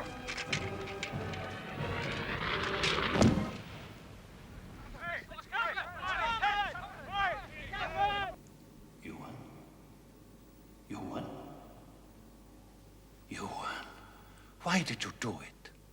I saw what was going to happen. And you threw yourself between me and the shot. Ewan, did you think I would be glad if you were killed instead of me? You were hurt after all. No, that is your blood. You might have been killed. His life is in no danger, Donald. In a day or two, he will be better, I promise you. Did we take the fort? No, our artillery was too light for that, and the garrison too stubborn. We abandoned the siege before our supplies ran out, and forced us to. Archie, will I be well enough to fight when Cumberland comes? If he continues at his present speed, you may be too old, Ewan. But if you're not fit, we will just have to win without you. But if we lose, where will I find you? Near Achnacare. I must be where the clan will look for me. The elector's men will look there too. Only a Cameron would know of this place. You know the overhanging birch tree, halfway up the southern slope of Ben Vrek? And the stone its roots hold like a great claw. I will be in the cave behind it.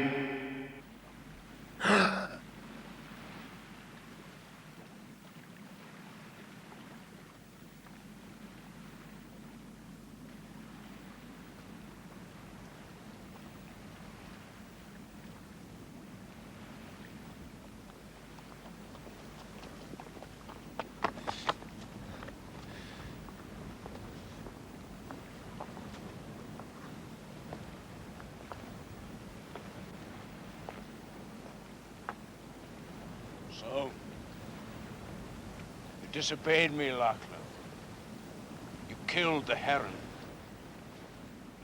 There are many things that cause a bird to die, Machi Colleen. Would you lie to me as well? Did you kill the bird, Lachlan? Inislo! No Munich Heron Heron, Valinjochento. Swear on the iron! It was for you! You know that my father saw that the heron would bring you great grief. You are my brother and my chief. A man does not disobey his chief, nor lie to his brother. It was your black superstition made you kill this bird, and would have made you kill the English officer who was my guest, had I not come in time.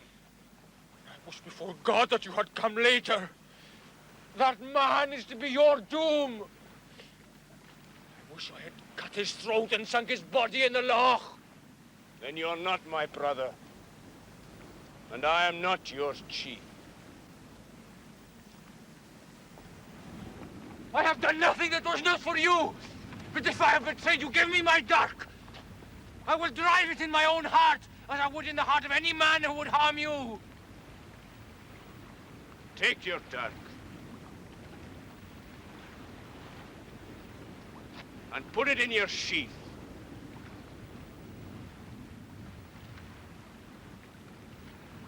I forgive you, Lachlan. Do not kill all the herons in Loch Arbor. Machi Colleen! A message from Lochiel! Gather your men and march at once! Cumberland is moving on Inverness!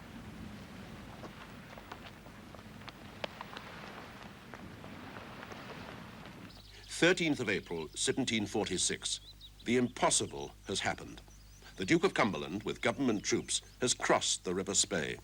He's met with almost no opposition and is now moving at speed north to Inverness.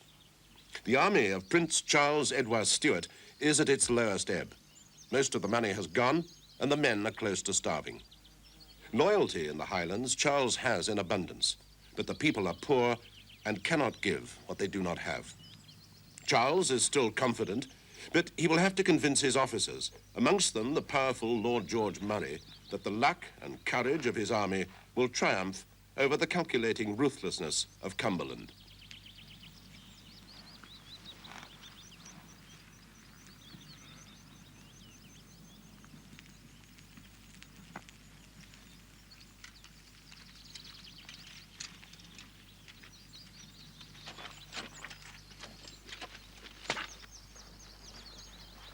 Your Highness, our men have stood all day without food, waiting for the enemy to come. May they rest. I do not think Cumberland will come tonight. You are right, Lochiel. He will not come tonight. It is the Duke's birthday. I have just had news that his army will lie at Nairn tonight to celebrate the great occasion by eating and by drinking. While our men are starved and exhausted, it is unjust. Perhaps it would be fitting if we were to interrupt this great celebration. Eh? O'Sullivan and I have decided to attack them. Tonight? Tonight! There will be mist on the moor, there will be no moon, and Cumberland's men will be drunk. My Highlanders will charge, and no army in the world can resist their charge. Your Highness, my men have marched 50 miles in 2 days to reach here in time. It is more than 10 miles to Nairn. Would it not be better to let them rest so that they can fight better in the morning? Shakrev, am I always to be contradicted by you Highlanders? Cumberland shall be destroyed tonight! I agree with His Highness Lochiel. Oh, not because I think he's right, but because anything would be better than fighting on this ground that O'Sullivan's chosen for us here. The ground that I have chosen is perfect, Lord George. The Duke of Cumberland would agree with you. It's exactly the kind of ground he would have chosen for us to fight on. Perhaps you are not aware that I agree with Colonel O'Sullivan's choice of ground? I find that hard to believe, Your Highness. Since you claim that your best weapons are charge of the Highlanders, it seems unlikely that you would deliberately place them so that they must charge through a bog. And in the open, where their cannon can cut us to pieces before we can begin to charge. Porca Maggiore, must I be questioned and disobeyed in everything I say? No, Your Highness. We will attack Cumberland tonight because you order it, and because it's a little less ridiculous than your original plan. Now, I'll take the van, and you, sir, if I may suggest, will take the middle guard.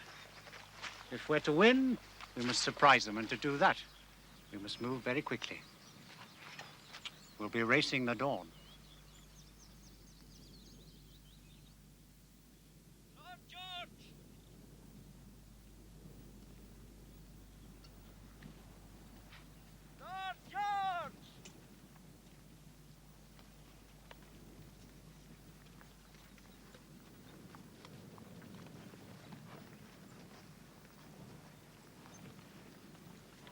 Lord George. What is it now? The Prince has sent me to order you to wait until the rear of the army catches up. Oh, and the middle too, no doubt. God knows there was a time when the Prince could march with any man. Now all he can do is to ask for stops and halts and slowing down the pace. You'll wait, sir. No, this time I'll not wait. But the Prince has ordered... Look over there. What do you see? Light, sir. It's daybreak. Tell the Prince I refuse to halt. We're marching back to Culloden House. To be ridiculed by that man again. To have one's own army march back past one without knowing where they were going. I think Lord George is in league with Cumberland to bring about my downfall. The man is an arrant fool, Your Highness. If it weren't for men like him and Lochiel, we'd be in London now, and your father would have his throne again. If it weren't for men like Lochiel, you'd have taken the first boat back to France after you landed. I asked you to lead the army to Nairn, Lord George, and you led it in a circle back to Culloden. How do you explain this? I set off to lead an army, Your Highness. But the main guard... In which I was? And the rear guard in which Colonel O'Sullivan was, seemed unfit to march.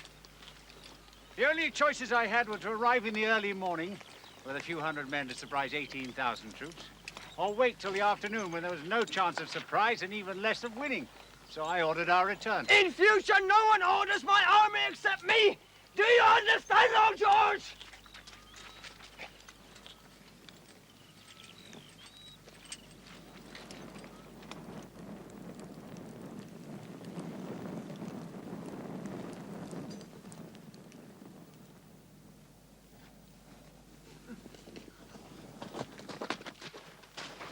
Your Highness, Your Royal Highness, you must rise.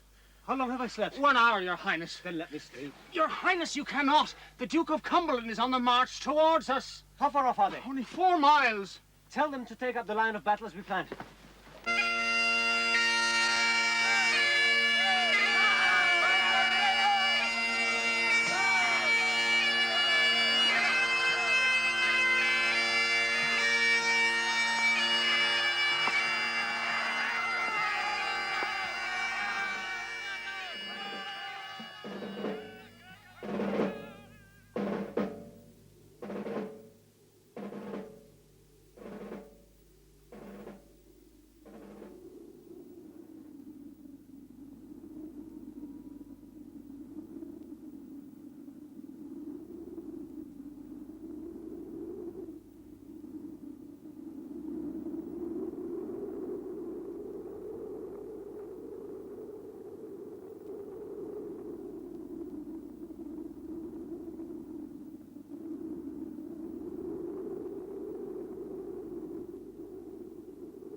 yourselves, they run. Get him off! Get him off!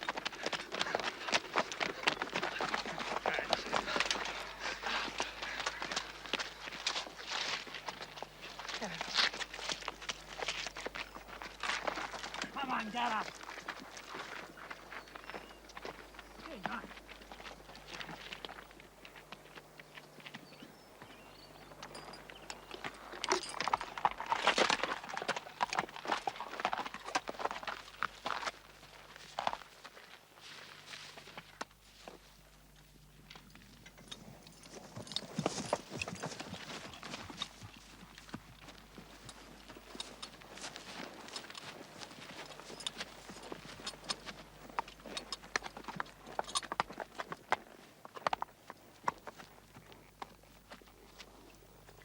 Ask this woman if she knows the best way to the Koryavik road. Afen. Afen.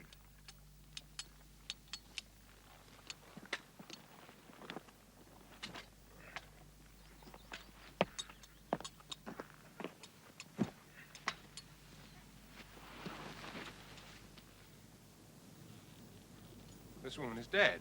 So is her child. She will have been starved. They say there are many women wandering the hills of Lochaber and Badenoch, and there is no food. Why? Because you English from Fort William will have burnt our house and killed our man. I never knew we waged war against women and children. There is war, and there is vengeance. I wish we could bury them, but we have neither the tools nor the time. We'll be lucky to make Major Guthrie's post by nightfall.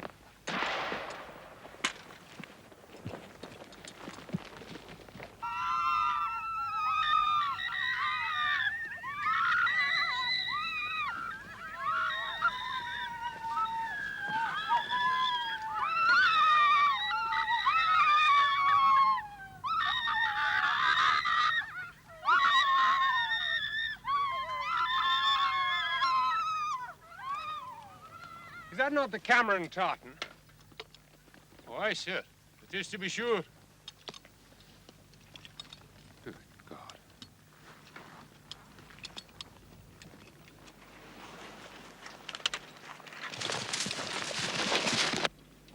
Stop! Stop!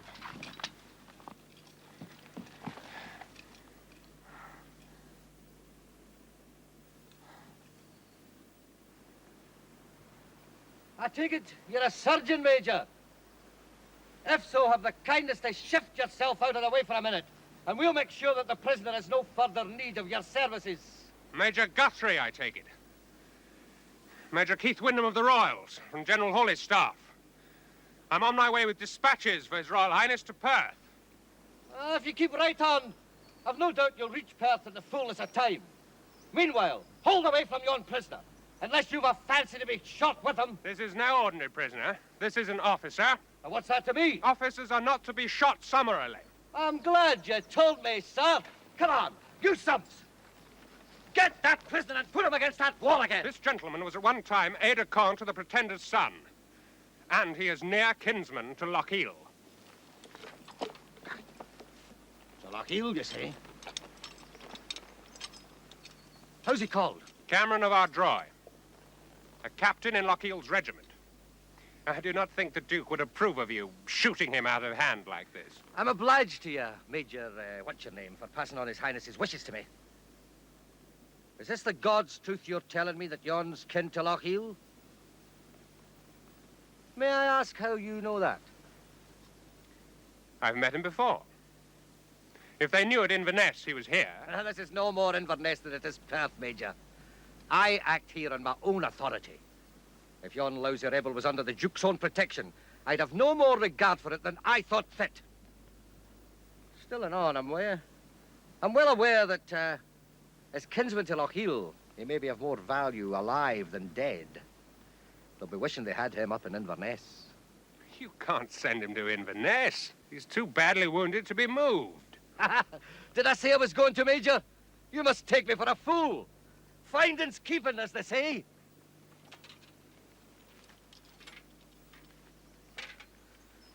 The devil knows how I'm going to transport him, even to my own camp the night. I've nothing to carry him in, and He's not fit to set a horse, that's plain. Ah, I'll send a party with a litter for him in the morning. He won't run away. And there's no one left to take him. You're going to leave him alone in that state? For a man in Hawley's staff, you're right tender towards a rebel, Major. But then, you've your own interest to see to, haven't you, Major? Well, if I can't take him, I'll just have to leave him. Unless you prefer me to blow his brains out, Sergeant! Haul the prisoner clear. Then fire all these huts. We'll leave no shelter for the rebels.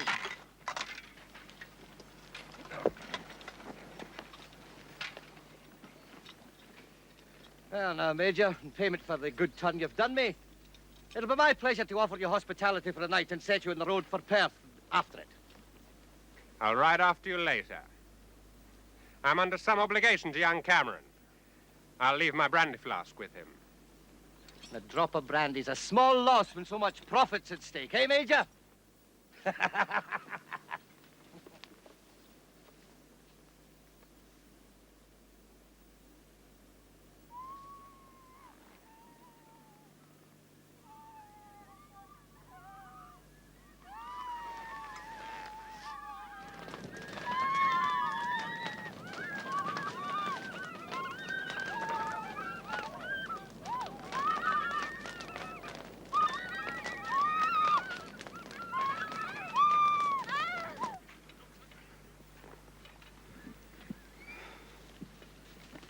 Sergeant, go and fetch some more bandages and some food. Yes,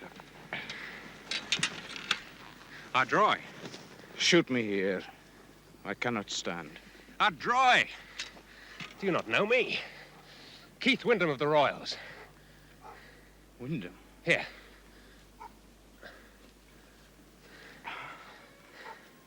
It is you. I'm wounded. My arm, not too badly. It was a bayonet thrust. This thigh wound, bad. I cannot move myself. Did you know I was here? Or was it fate that brought you?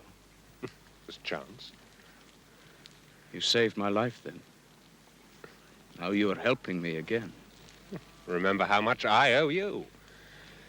Oh, did this happen at Culloden? How did you get so far with these wounds? Neil and Lachlan brought me. Neil is dead. Yes, and Lachlan? He has gone to find food for us. There's no food.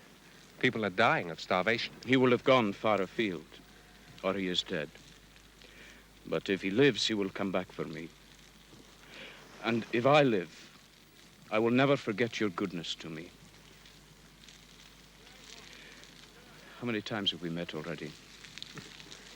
3 times, I think. Yes, 3 times. Do you know that before ever I met you, old Angus predicted that our lives would cross 5 times? Then we will meet again. I hope it may be under happier circumstances.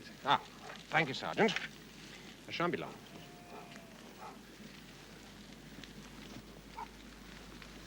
You told me the farce would end in blood one day. Now I am here, and Neil is dead out there. So many others butchered on that moor.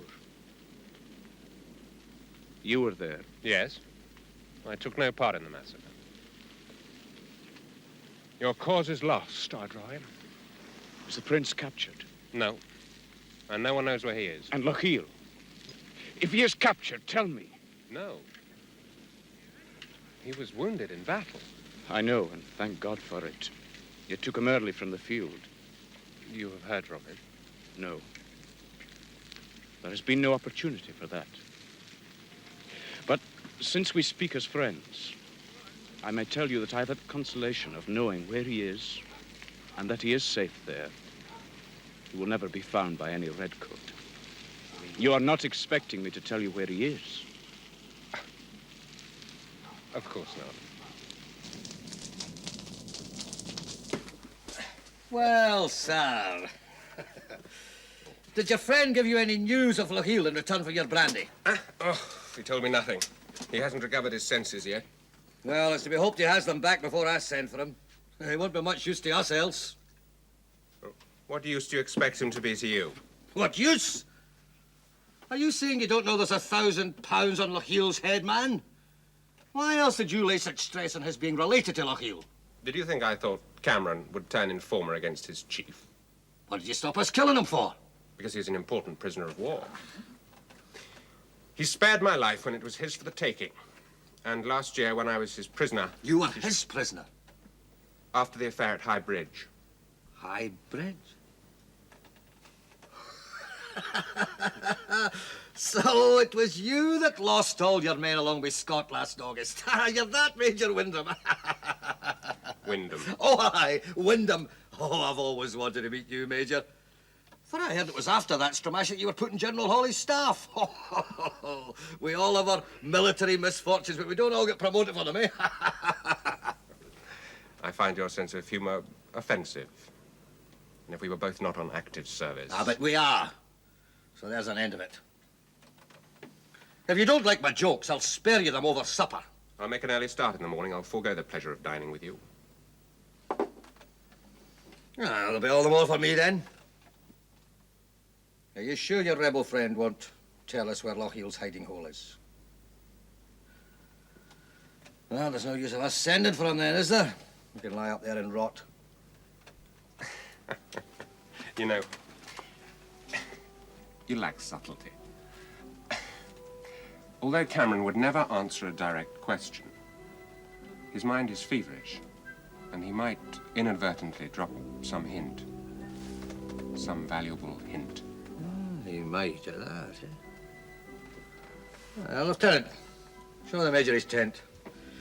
Well, I'll wish you Godspeed now, Wyndham, for I'm not getting up early in the morning to see you off.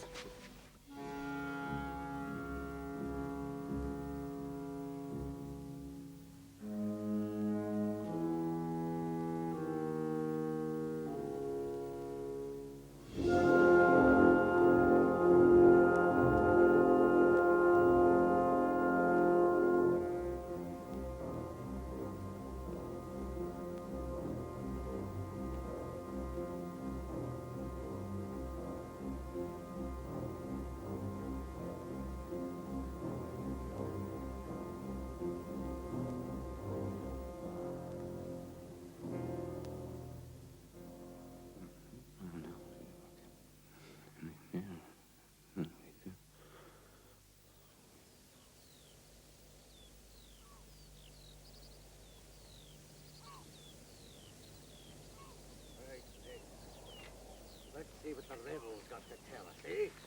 Right, so then here. Come on, hurry along. Here we are. Well, my fine fellow. So you know where Lochiel's skulking, do you? Do you think I would tell you if I did? There's no F about it. We know you do. Major Wyndham told us. I don't believe it. Oh, why not? Are you saying that Major Wyndham is not a loyal subject of King George? But you think he wants to see the King's greatest enemy go free, is that it? I don't believe he told you anything about me. He told me you were Cameron of Ardroy. That he'd been your prisoner. How else could I know that? If you remember, I was all for dragging you out and shooting you like a gilly.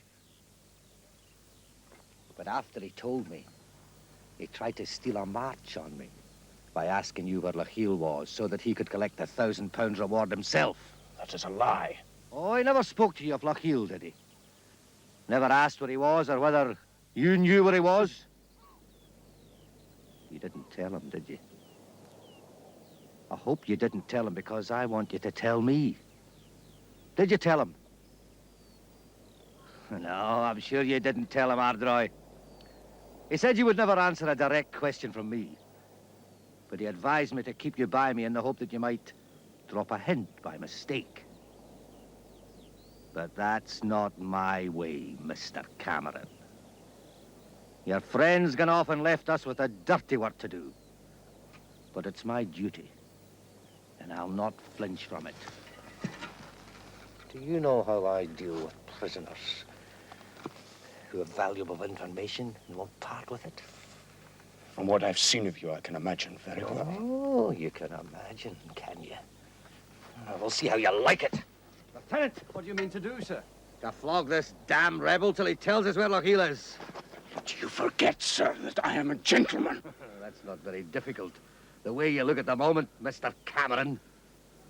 Now, before you get better acquainted with His Majesty's leather, will you tell us what you know of Lochiel? Not if you cut me to pieces. Sir, you'll kill the prisoner if you flog him in his present condition. Well, we'll just have to kill him, won't we?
Ten, 9, 8, 7, 6, 5, 4, 3.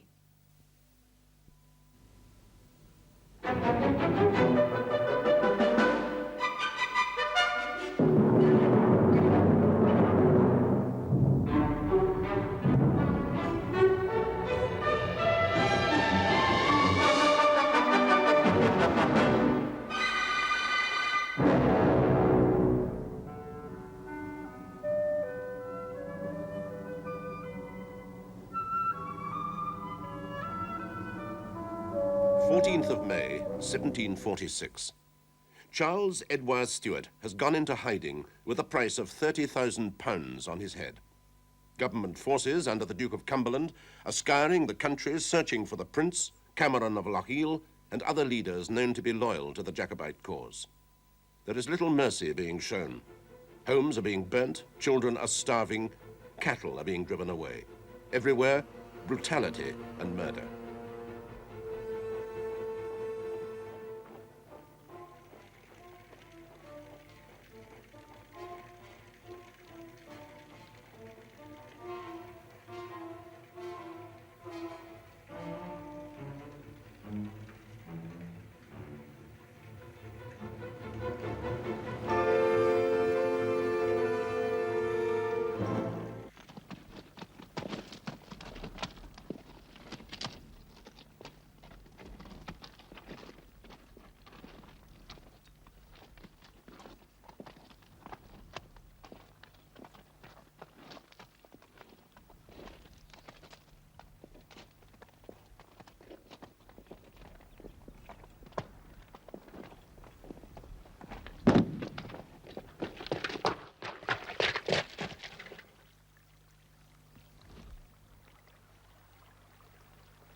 Do not go near him, sir. The man will not be hit.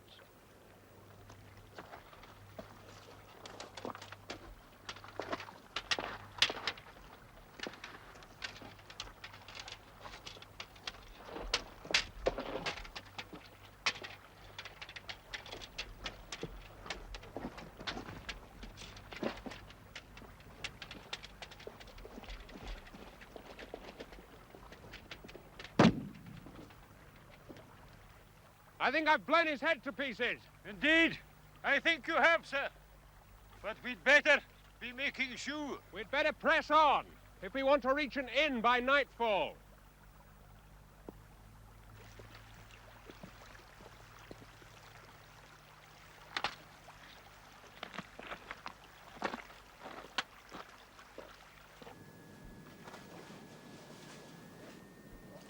These are Lord Loudon's quarters, Major. The rebels burned most of the suitable accommodation for officers in the fort when they besieged it. We've set up makeshift quarters for them until it's rebuilt. Captain Greening, officer of the guard. You have business with his lodging.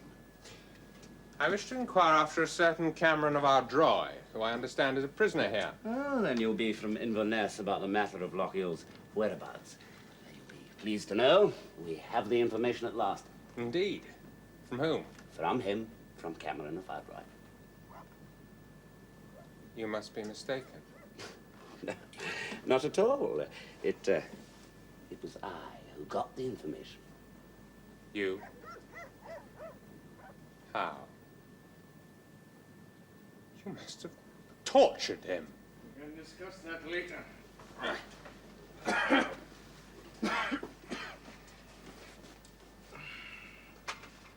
Who are you, sir? Major Wyndham, sir, staff officer from Inverness. You're on His Royal Highness's staff. No, my Lord General Hawley's. Oh. I'm carrying a dispatch from Perth to Inverness. You have no dispatch for me, then, from the Duke? No, sir. Hawley? No, my Lord. I took the opportunity to call here to ask after a prisoner. Prisoner? Oh, you mean to say you're here on a purely private matter?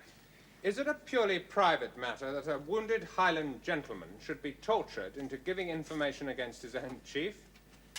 I think it is a matter which concerns the good name of the whole army. Have you come here, sir, on no one's authority but your own, to dictate to me on the treatment of prisoners? No, sir, I've come for news of the prisoner. If you want news of any prisoner, you must wait till Captain Greening is at liberty. Meanwhile, you have the goodness to remember that I only marched into Fort Augustus this morning. I'm still so pressed with business, I see little chance of any sleep tonight if I'm to be interrupted in this way. May I ask how long you've held His Majesty's commission? 12 years. And yet, when you're entrusted with a dispatch to the Commander-in-Chief, you take it upon yourself to turn back in order to assure yourself of the welfare of a rebel. Very singular. Captain Greening.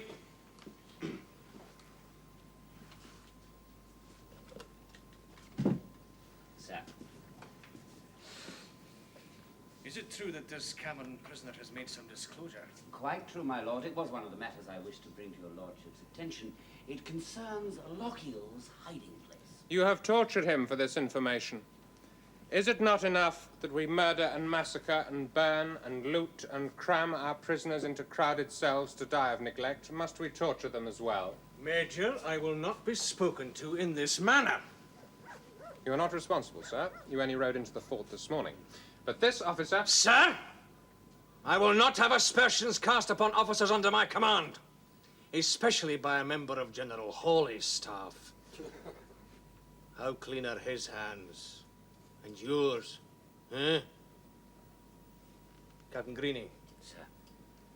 Was this information got by unlawful means? No, I assure your lordship the prisoner gave the information voluntarily. I do not believe it. And I will not believe it until I hear it from his own lips. God's name! Am I to suffer you browbeating me in my own tent? You are behaving in a manner unpardonable in an officer, sir.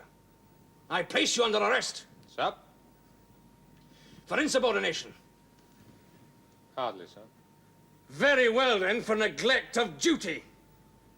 Now give me Lord Albemarle's dispatch. I'll send it by one of my own aides.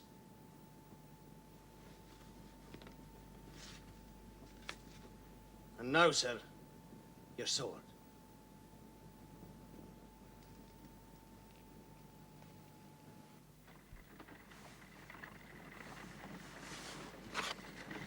Oh, there we are, sir.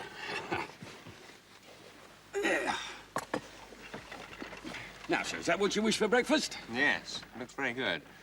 Well, at least you treat your military prisoners well.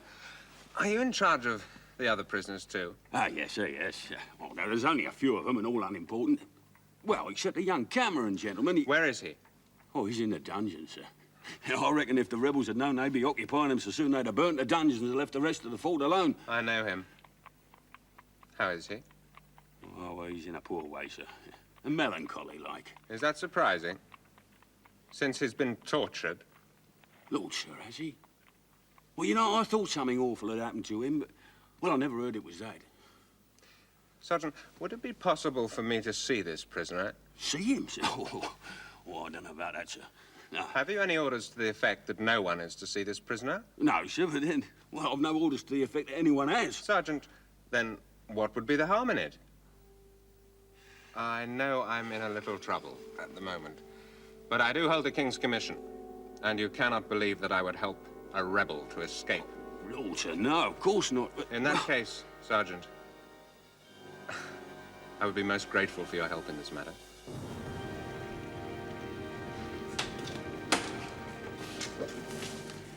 I brought someone to see you, Mr. Cameron.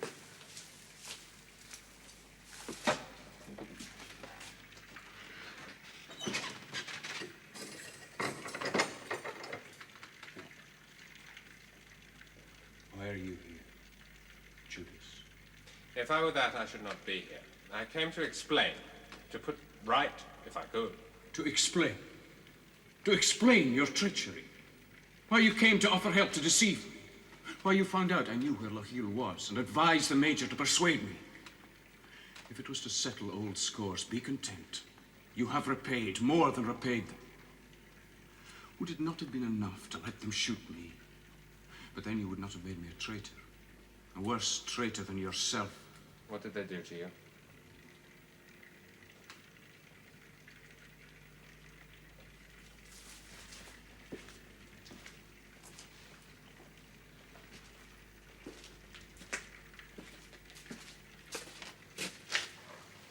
What, again? There is no need for this play acting now. Whatever you want, ask for it. I can sink no lower than I have. All I want to do is to help you.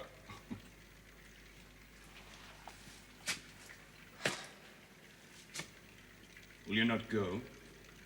You have seen what you wish to see.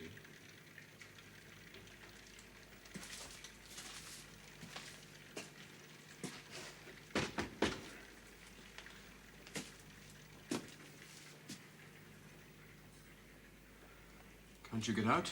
No, I'm locked in too, a prisoner, like yourself. Why?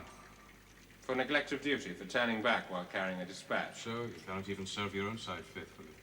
I cannot relieve you of my presence, I'm afraid, until the jailer comes back. It is of no moment. Why did you turn back? Why should I tell you? You would not believe me. I should like to know. I heard of the conduct of Major Guthrie towards you. How he had misrepresented me to you. How you had disclosed Lochiel's whereabouts of your own free will. I could not believe it. I was offensive to Lord Loudon and was placed under arrest. I wish to God I could trust you. When you hear I've been broken for neglecting my duty on your behalf, Ardroy, will you then believe I have betrayed you to Guthrie? Will you swear that you did not tell him I knew Lochiel's whereabouts, nor suggest that I might be persuaded to tell it?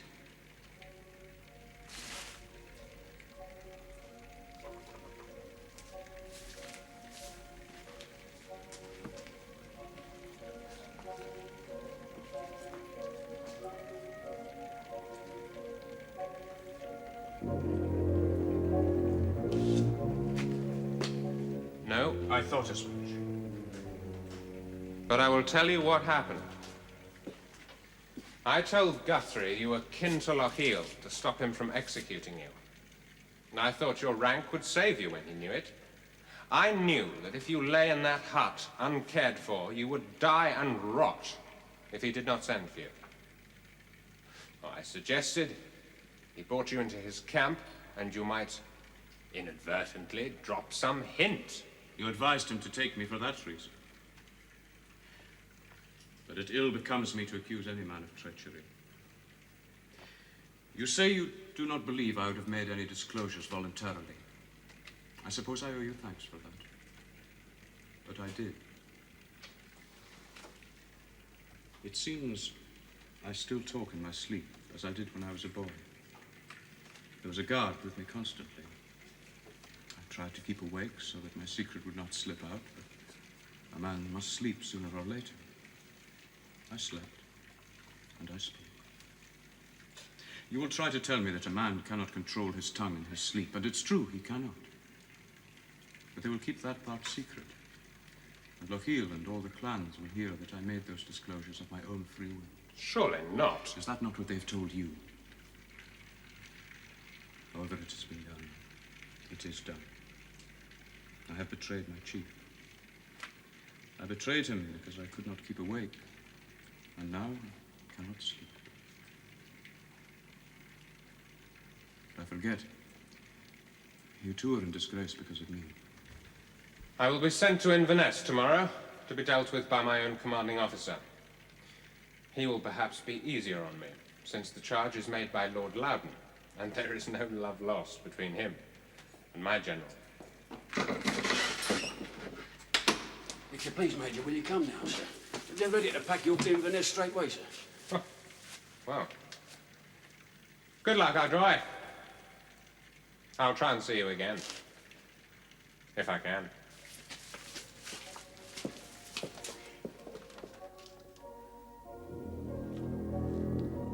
William, Duke of Cumberland, Commander-in-Chief of the government troops. The aim of this 25-year-old son of George II is the total annihilation of the spirit of rebellion in the Highlands. To this end, his zeal is boundless. Major Wyndham, these charges more than justify a court-martial, in which you would most certainly be cashiered and dismissed from the army. But that would condone the high-handed behavior of Lord Loudon in placing one of my staff officers under arrest. The dispatch was to me. It was for me to deal with any neglect on your part. I do not understand your conduct, and though I disapprove of your insubordination towards Loudon, I'm damned if I'll tolerate his insubordination towards me. Do you know what was in these dispatches, Wyndham? No, Your Royal Highness. A very polite account of your conduct by the Earl of Albemarle.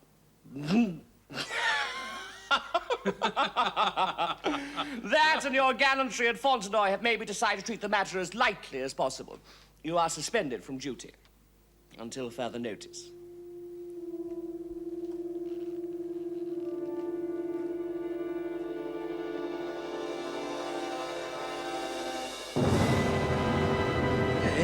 Well, you can thank the Lord and your own remarkable constitution, Cameron, that you're almost well again. You know, it's hard to see why we should go to this trouble to get you back to normal when we only mean to hang you.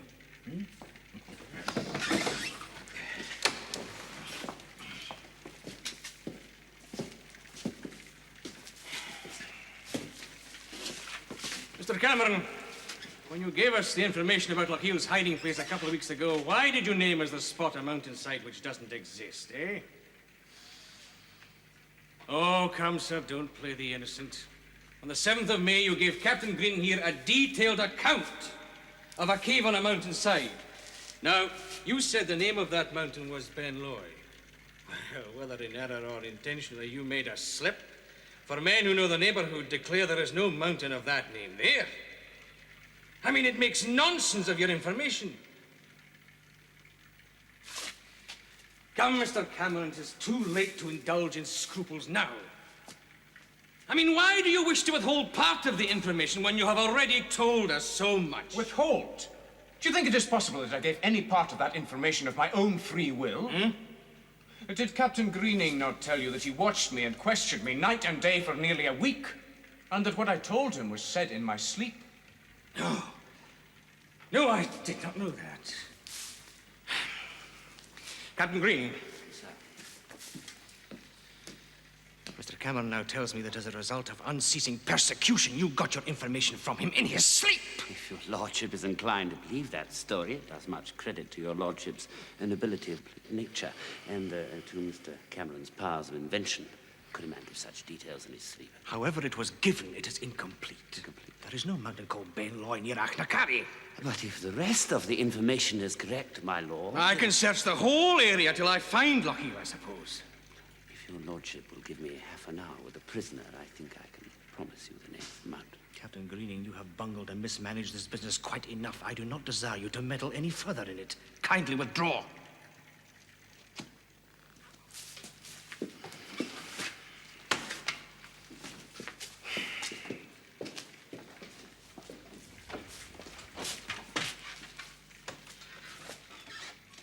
You appear to have been mistreated, Mr. Cameron. I'm sorry for that. As a soldier, however, I must use whatever information comes into my hands, you understand. Now, I think that the information you gave Captain Green to be substantially true. Chance has made it incomplete.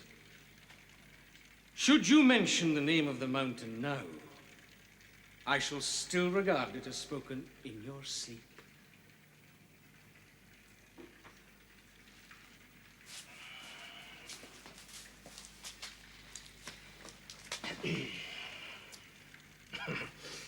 The sentries here are slovenly and ill-disciplined, Mr. Cameron. With a little help, a little connivance, should I say, it might be possible for you to make your escape. Oh, it would cause some displeasure at headquarters, no doubt. But should we take Lochiel, I imagine it would be overlooked. Is all this fine talk only an offer to bribe me to betray my chief? I would have expected nothing else of a Campbell. The fine words were for your pride, Mr. Cameron, to conceal the fact that you have already gone part of the way to betraying him. I was offering you your freedom in exchange. But since your pride will not stomach that offer, I'll make you another. You tell me the real name of the mountain, and I promise Lochiel shall never know who betrayed him. Otherwise, when we take Lochiel, he shall not remain ignorant of the name of the Cameron who betrayed him. If I knew it, Campbell, I'd tell you the way to hell. You are a very foolish man, Mr. Cameron.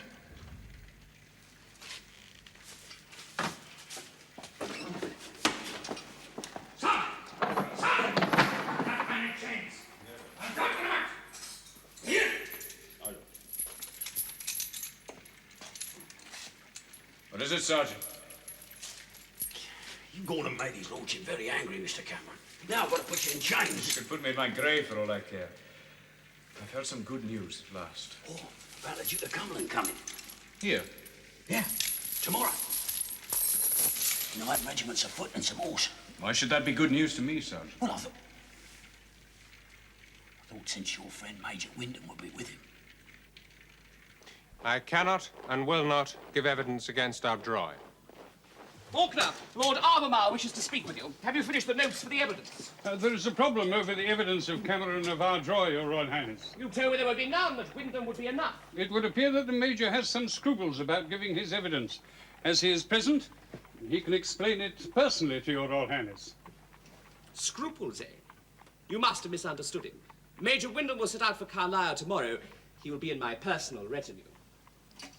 If the honour Your Royal Highness offers me depends on my giving evidence against Cameron of Ardroy, I must, with the greatest respect, beg leave to decline it. Are you bargaining with me? Indeed, no, Your Royal Highness. I thought it was the other way about. No doubt I was mistaken. Indeed, you are mistaken, sir. I do not bargain with officers under my command. I give them orders. You will join my staff tomorrow. In England, you will be given leave to attend the trial of this rebel whenever it takes place. After that, you will rejoin my staff and accompany me to the continent.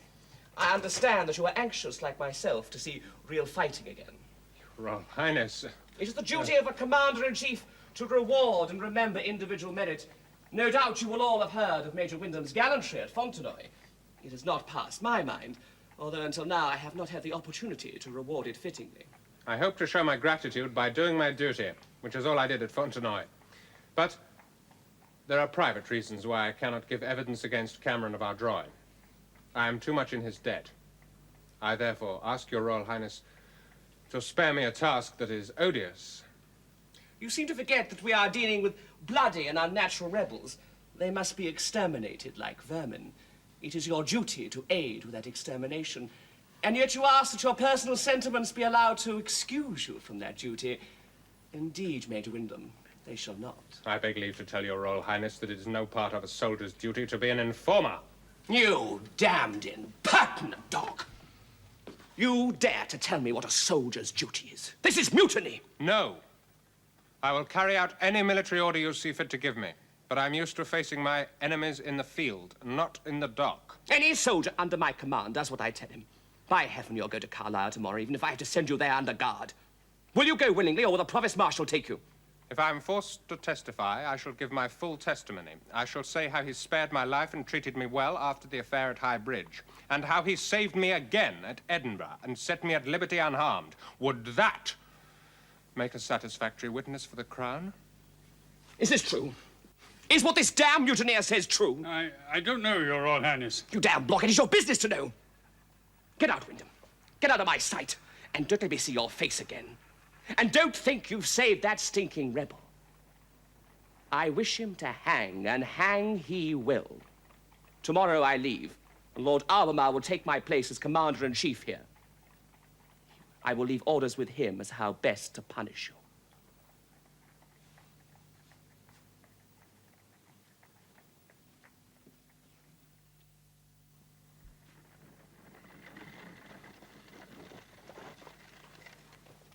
Good morning, Major Wyndham. I trust you slept well. Indeed I did, my lord. And you? As well as the noise occasioned by the departure of His Royal Highness permitted. Wine for the Major. It would seem that the higher the rank of the departing officer, the greater the noise it makes. And none ranks higher than His Royal Highness. You may leave us, Captain.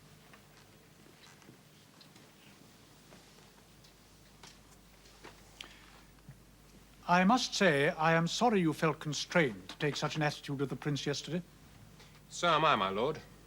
But I had no choice. I cannot help to hang a man whom I owe so much. I hope your lordship will not renew his request.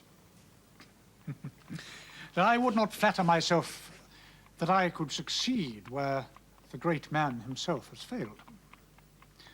It is strange that I, who have no liking for this country, shall be left as commander here, and to replace the Duke, who has accomplished so much. There is, however, one important task which has been left to me, to capture the Pretender's son. I may be able to employ you in this regard. Your lordship? You seem puzzled, Major. No doubt you are asking why, since you are in disgrace, I take this interest in you. It is because I have discovered that Lady Stowe is your mother. It will give me pleasure to help her son at a crisis in his fortunes.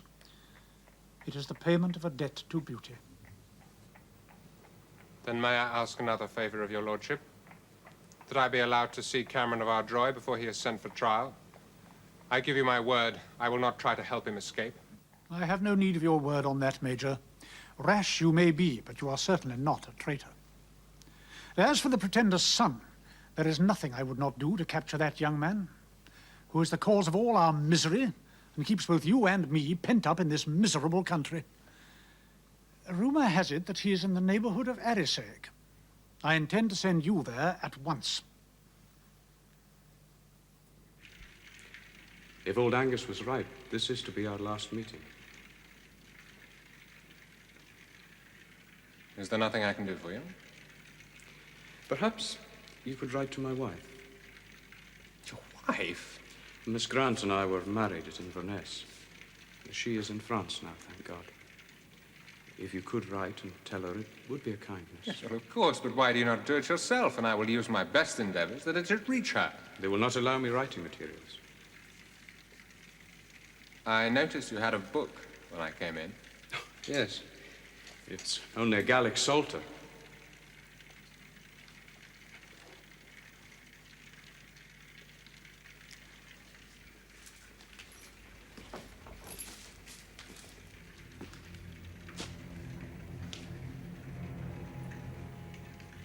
I have saved him for a death which will be worse than that of an animal on the shambles.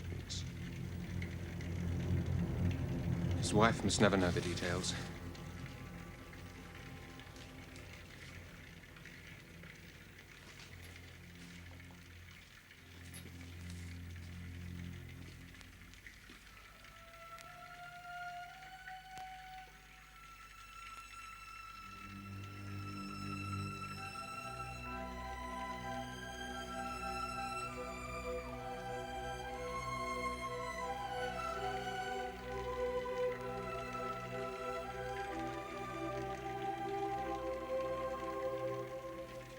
Perhaps you will think kindly of me someday. I hope to see you again, and you're a free man. Think of what is waiting for me at Carlisle. Can this be anything but our last meeting, Wyndham? And yet... Yes? Old Angus's vision. I have no more faith in the two sides than you have. But there was the Heron that brought about our first meeting, and that was by water.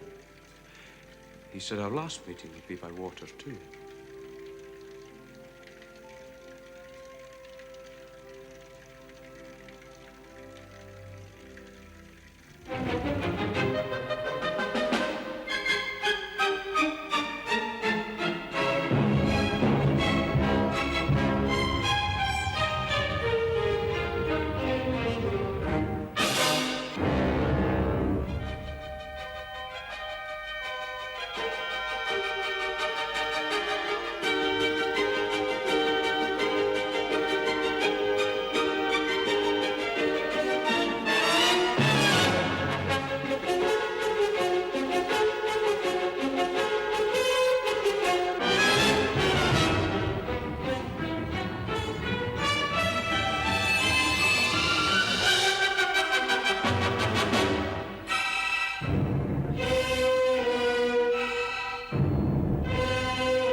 Ten, 9, 8, 7, 6, 5, 4, 3.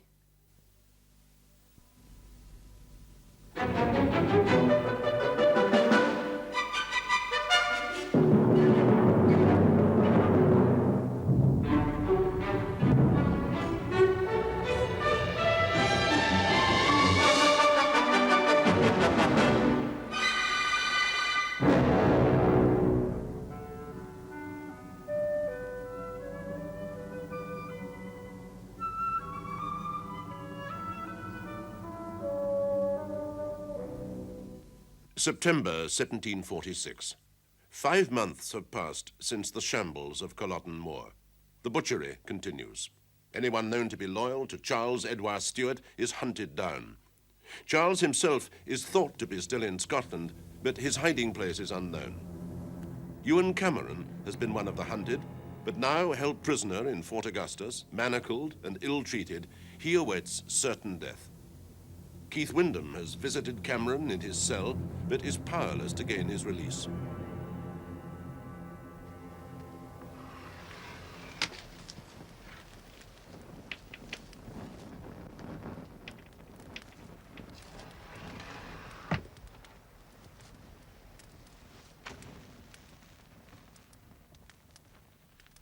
Courgette, who's there?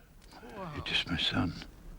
They say my son Neil is dead, but I still hear the pipes playing out there in the glen. Who are you that came and put fresh peat on the fire and go like a wraith without speaking? It is my son. My sons are both dead. I saw them dead. It is someone who is not fit to be your son.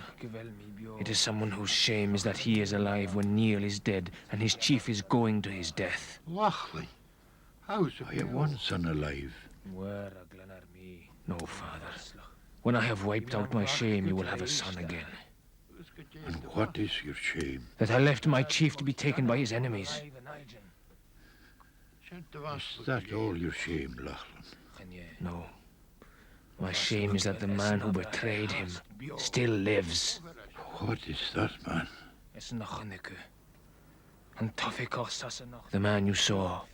The English officer who was his guest here. The man I should have killed long ago.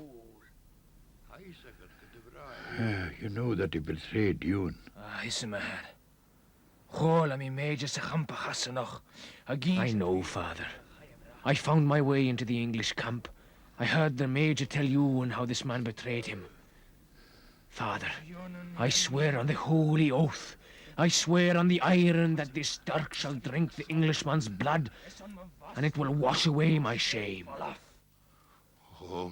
And my curse fall on that man, and help you in your vengeance, my son.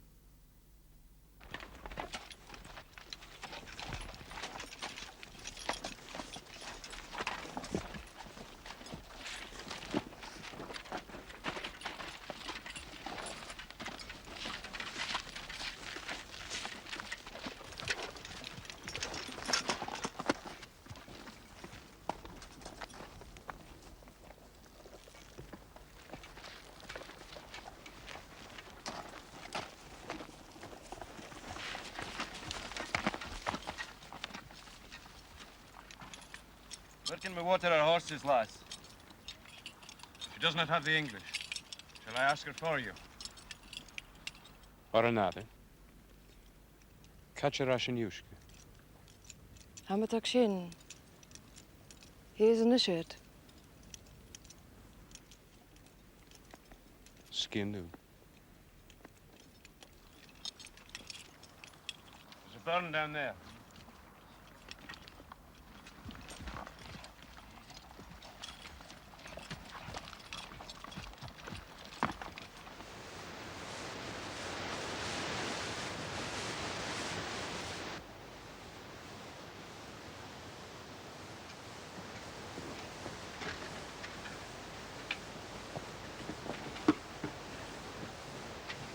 Are you leaving him unguarded, Sergeant? Why not? Think he'll run away? Mr. Cameron, you be sensible and we'll do what we can for you. If not, I promise you the worst journey of your life.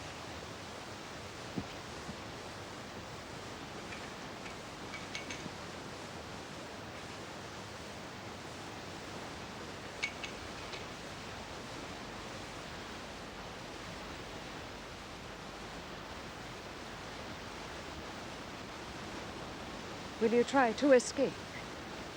I must. How can you? I do not know. You are not well enough to run. If it kills me, at least I will have chosen my own death.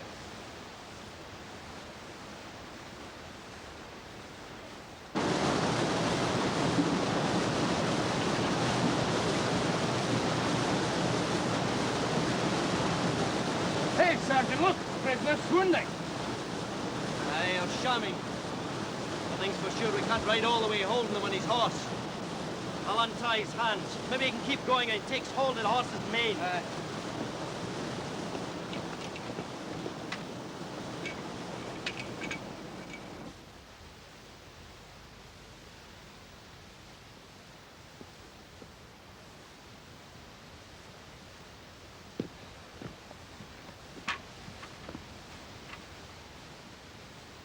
There was a battle fought here once, they tell me.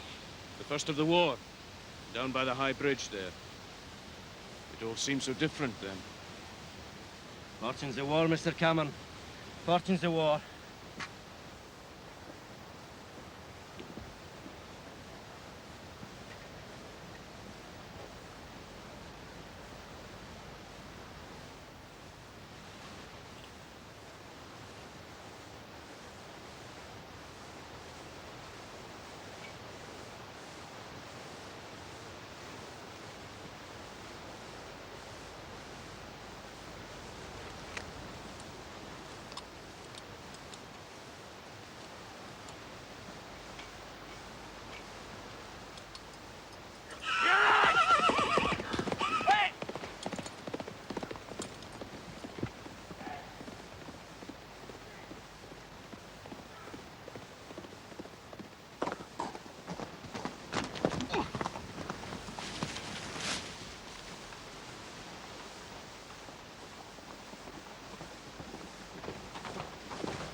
Clever lass!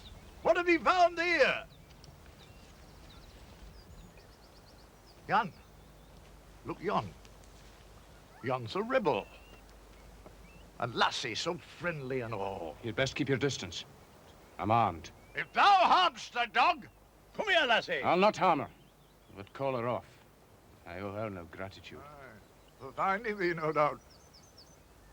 Yon's the fella that gave the soldiers the slip yesterday. We heard all about thee in us up yonder. That a reet smart lad. 'Twas smart of thee to hide thee here instead of going out brig. Hey, Jan. See the young man. 'Tis no manner of use to deny that thou'rt one of these danged island rebels. I'm not denying it, but I'll not be taken again by anyone. Who says we be going to take thee? Come here, lassie, to be so friendly to a chap with a knife in his hand. The dog has nothing to fear from me. Aye, that's right, young man. Happen you and I can have a crack together now. Hadn't thee best get thee gone before they come and find thee?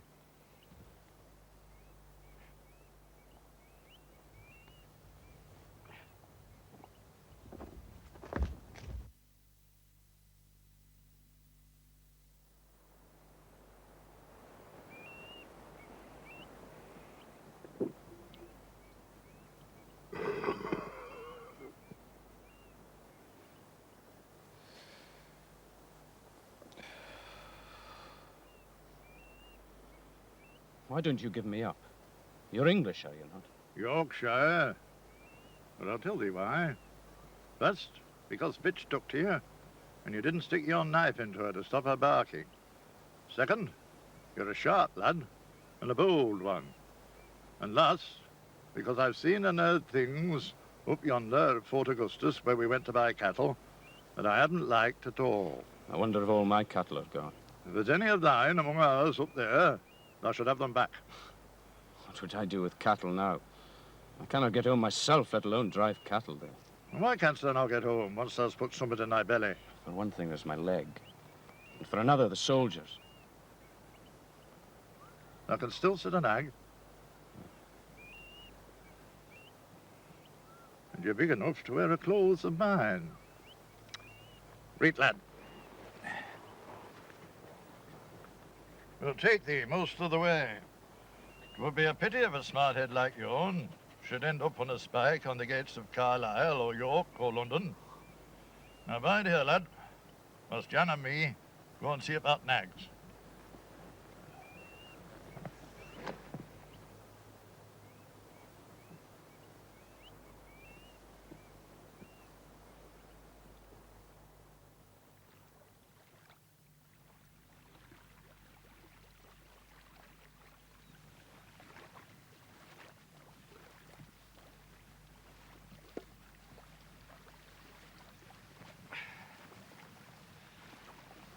I don't know how I can ever repay you.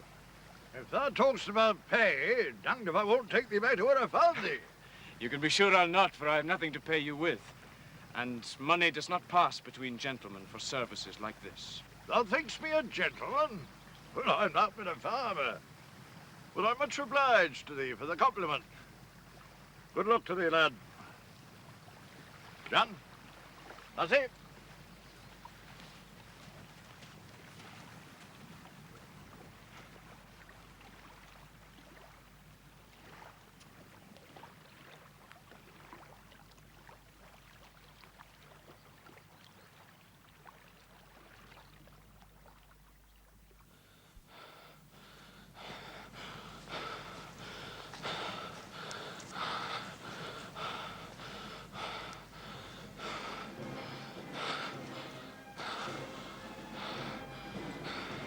Did the soldiers come?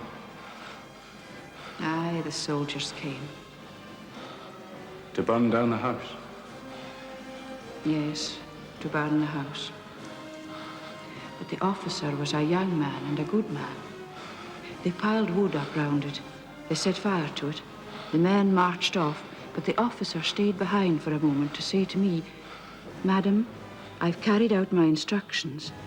It is not my fault if the wood is too green and damp to burn well."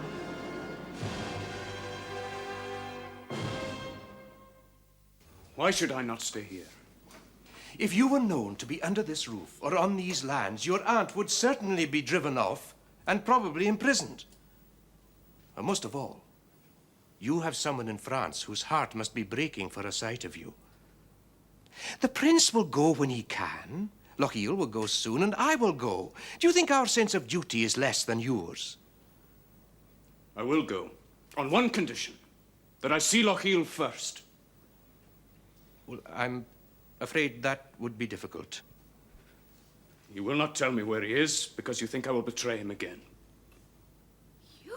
It's true, and they have heard it. Lochiel knows what I did at Fort Augustus. I will not go to France as an object of pity and shame. But I swear to you, by all I hold dear, I did not do it willingly. Ewan, I do not know what you did at Fort Augustus, but I am sure it was nothing that could be held to your shame. Lochiel is in Badenoch, in a hut in Ben Alder with Macpherson of Cluny. Ewan, we knew you could never be a traitor. We were sorry you had become the victim of treachery. We heard how Major Wyndham had betrayed you. Good God, Archie, where did you hear that? Well, Lachlan told us. He came to us in that mad way of his and told us you were betrayed and made prisoner in Fort Augustus. I think he expected us to attack the fort to rescue you. Archie, Wyndham did not betray me. He saved my life. What can I do to end that slander on him? Oh, nothing. But it'll not travel far, for a lie goes on just one leg. Like me, Archie. Well, in France, there is a better chance that you will go on two. Now, can I tell my brother you will see him there? You may, Archie. There has been a French privateer off Loch Broom lately. It may well be that she'll still be off the coast further south. Now, you must make for Arisaig or Morar. The fishermen will learn if she's still there. God bless us, Ewan, and bring us all to meet again.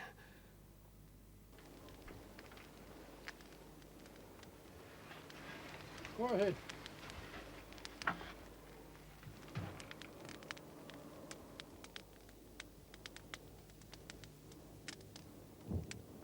Who's there?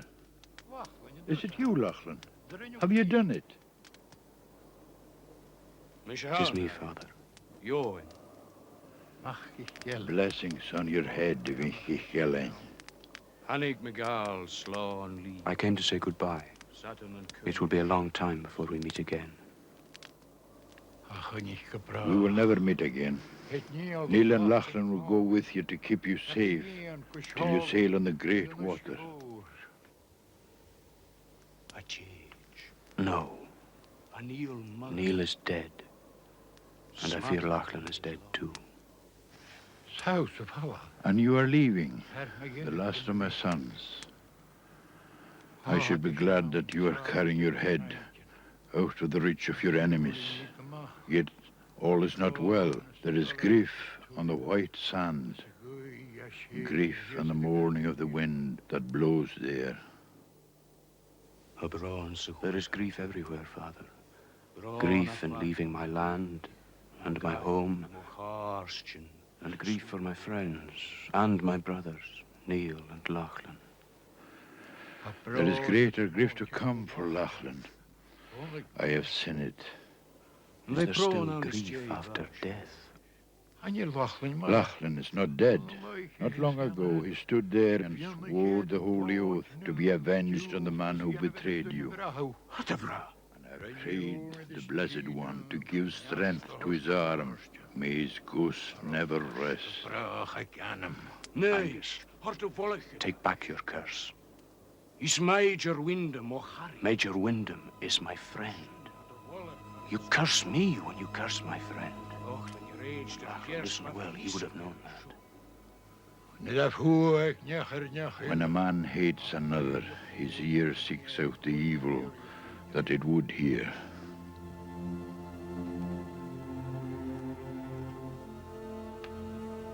I hope Lachlan is dead.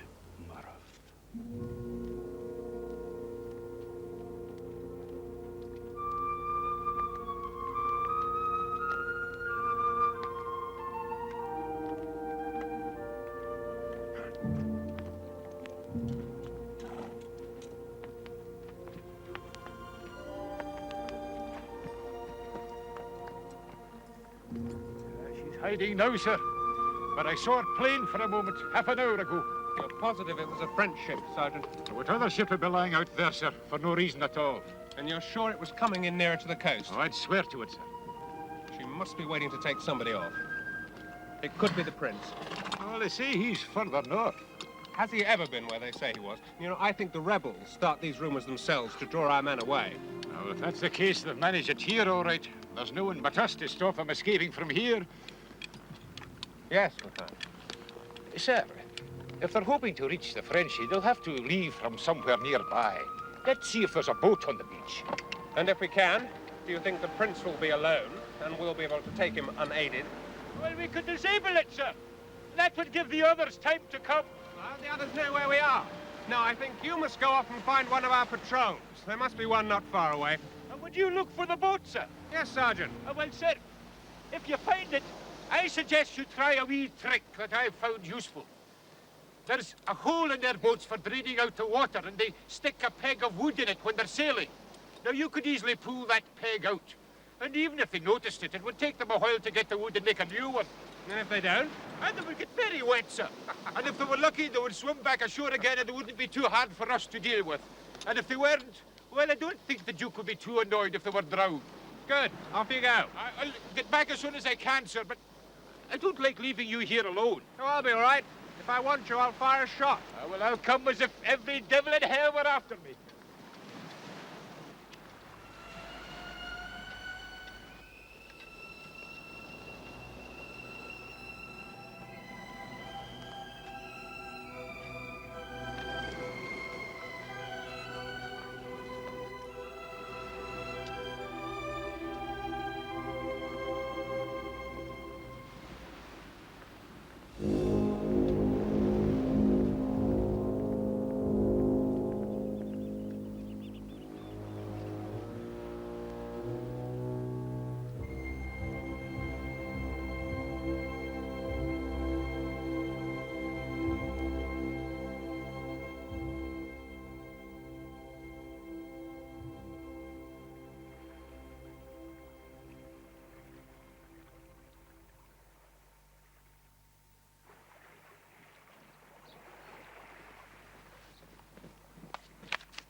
Take to get out to the frigate port?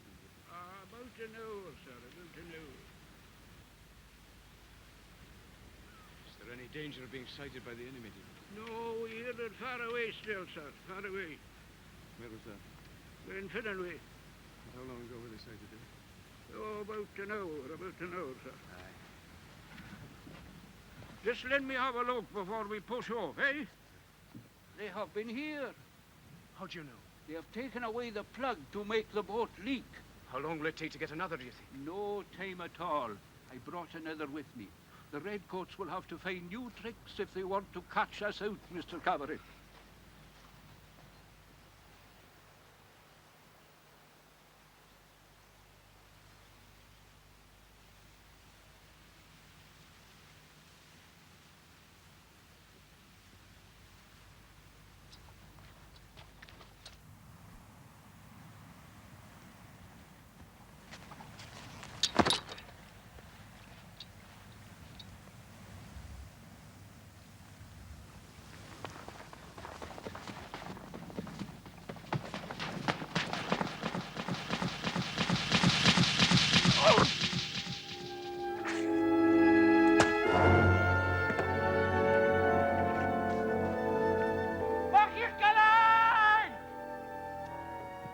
I have kept my vow. The Englishman, he would have betrayed you again. God's curse on you! Boat is ready. Come, the redcoats will be here soon.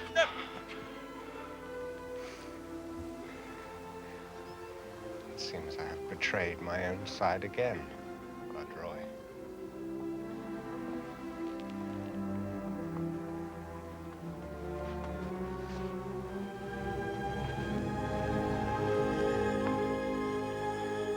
Fuck! Ewan! My chief and my brother! Forgive me! Never. Then take my life for his! I can take nothing from you!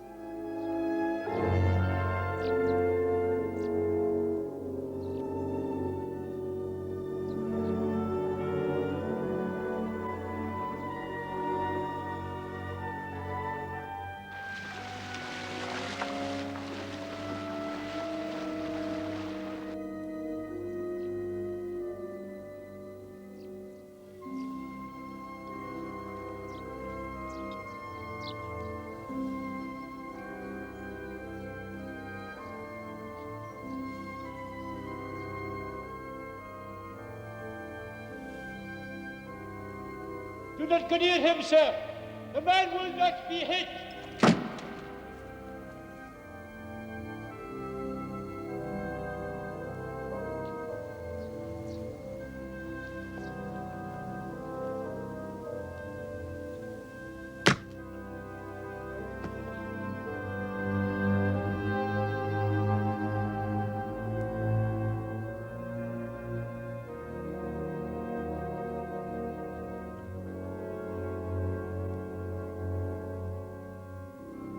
Charles Edward Stuart died in Rome, aged 67, an embittered and drunken old man. Lord George Murray, never forgiven by Charles for his criticism of the campaign, exiled to Holland. Cameron of Lochiel worked in vain to restore to the Highlands their independence, died 1748. Dr. Archie Cameron returned to Scotland, 1753, arrested for his part in the 45 rebellion. Hanged at Newgate, 1754. Ewan Cameron, reunited with his wife Alison, they both returned to live in Scotland with their 2 children.